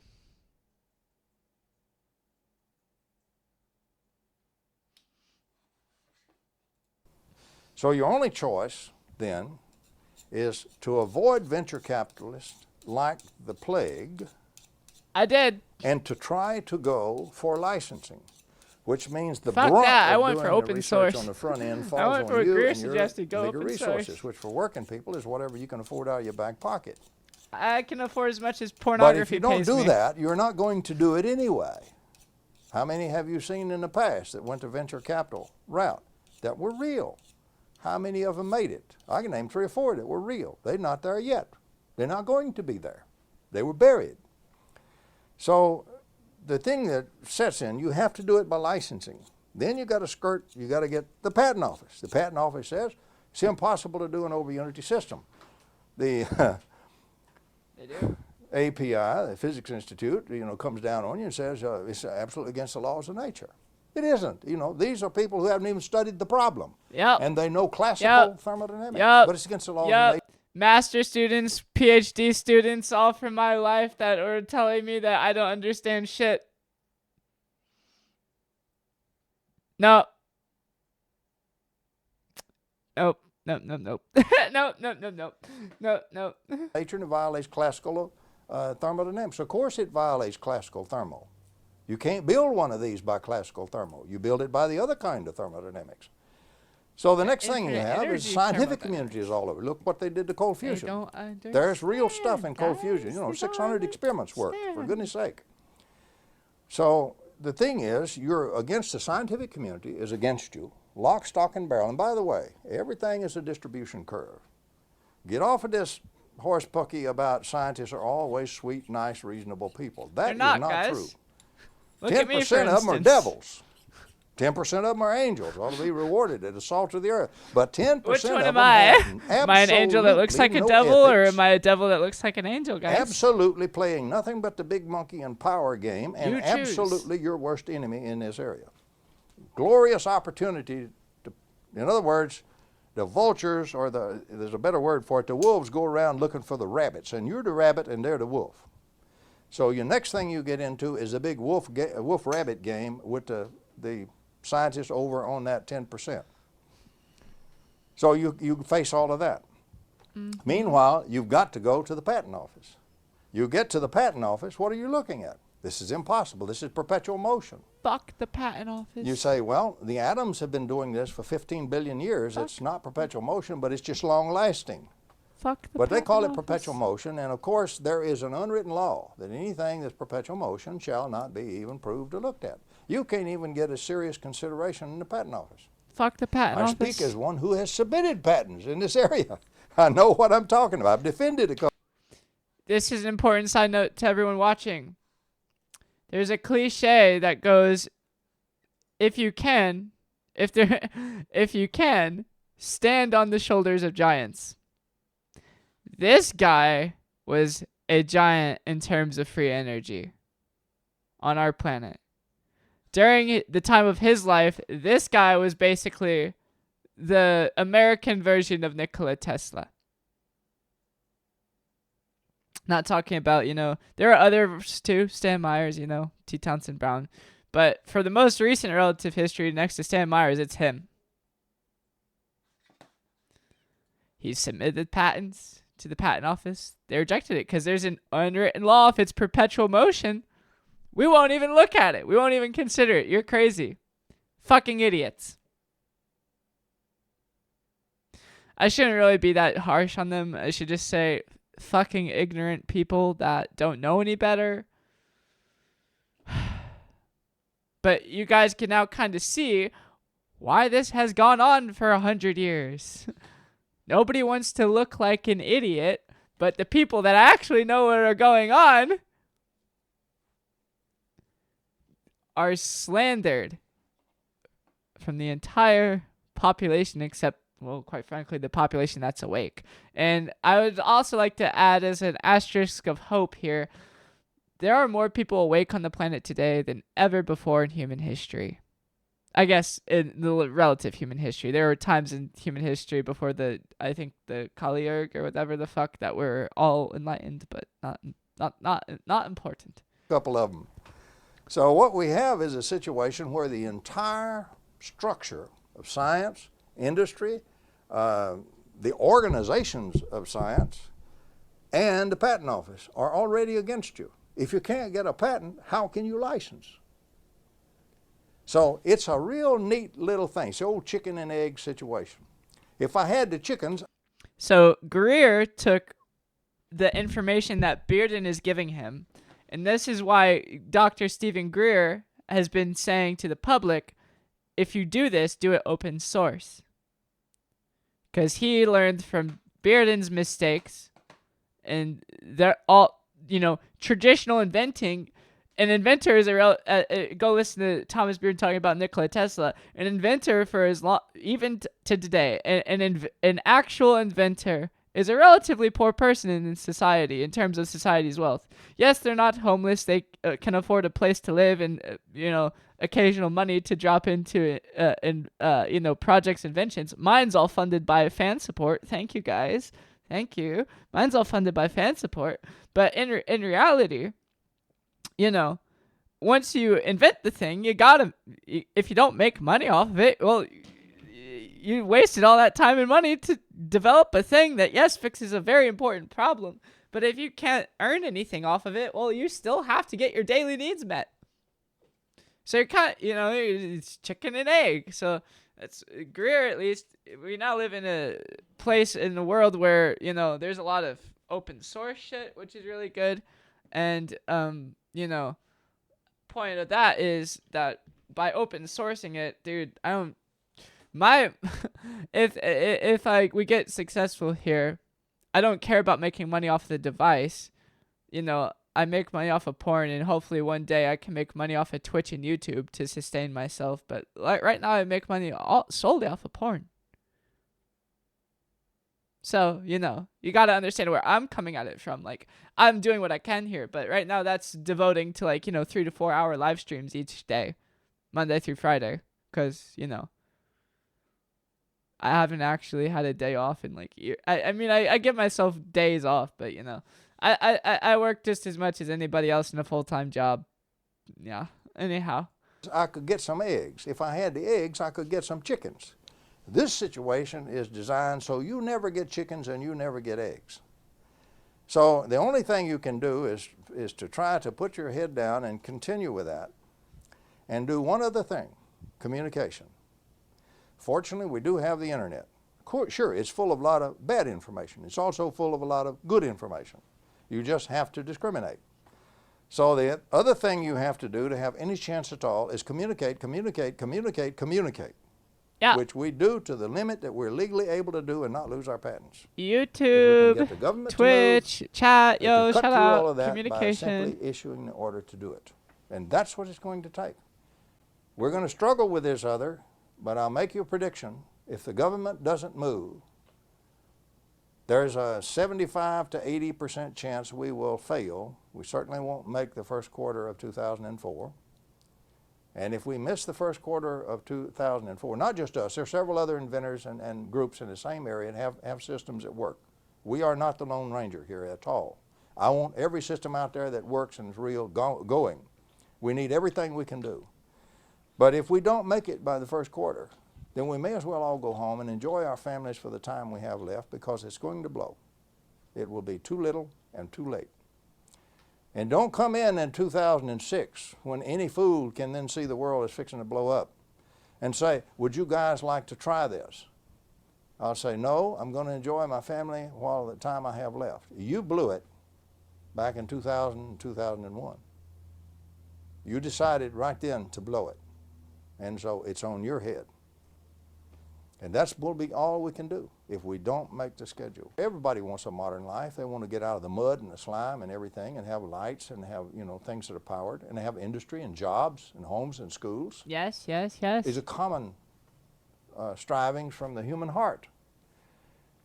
And to try to do that the way we're doing it will destroy the planet, and we will forcefully destroy each other. It seems to me we just ought to be wiser than that. Funding from individuals. Anyways, Dr. Stephen Greer, thank you for that video. Thank you for all the work you've done, Greer.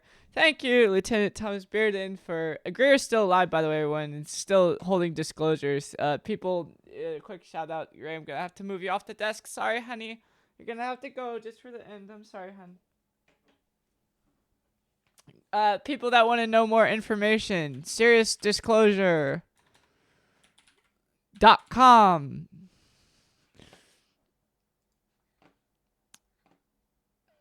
Yes, every algorithm on the planet tries to shadow ban Greer and his shit.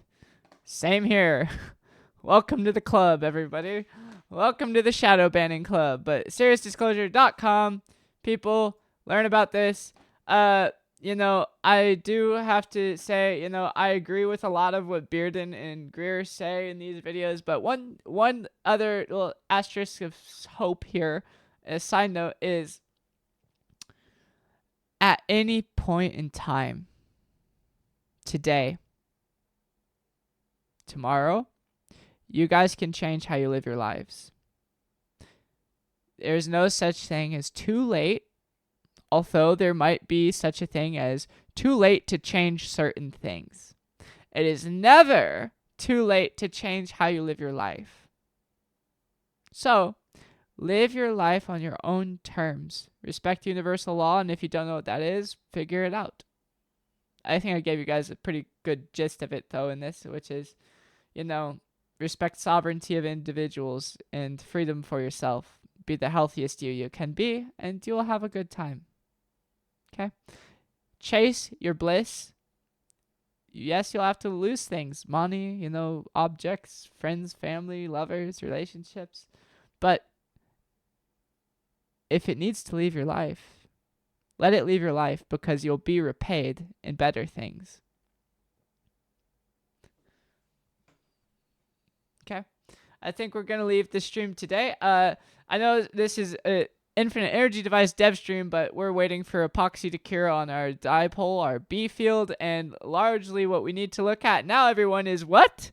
Phase conjugate materials to separate the magnetic field potential into an electric field, or we need to start looking at self-switching like a parametric oscillator to get the thing powering itself. So, we need to start looking really hard into Aronoff-Bohm effect tomorrow, i.e. reading a bunch of shit, physics documentation on material effects of thermodynamics, going over unity that way, or we can start looking into parametric oscillation, self-sustained oscillating circuits, eating its own tail like an Ouroboros. So that's where I think we head next. So I still want to continue trying to get the Ouroboros version 0 work out the A field with dipole magnet. I still want to try to get this to work. So I'll have to look into a little bit more. Maybe we need to start developing a switching circuit to begin self-sustaining power. Who knows? We'll have to figure it out. Gonna keep beating my head on this microphone until we get through it. So that's gonna be next. Today was kind of a chill day. I have a very bad headache, largely. As I said, scalar electromagnetic induced illnesses are a thing. On top of that, please like, subscribe, and share. You know, I know today is not super heavy on the dev side, but it was also, I think, useful for me to just share my experience. You know, as I said, the problem isn't the device, guys. The problem is communication. So, I think even though we got the least amount of work done on the device itself today, this was probably going to be one of the most useful streams because we communicated a lot. I might cut out my life story and upload it as a separate video in addition to just leaving it in this raw cut. And I might also do that for us having a watch party for Lieutenant Bearden's interview with Greer. That's on YouTube. So stay tuned. This will be uploaded to YouTube shortly after, and I will see you guys tomorrow for Dev Day 06, where we will begin reading about material properties for nonlinear materials, phase conjugate materials. So stay tuned. Namaste, everyone. Live in your bliss.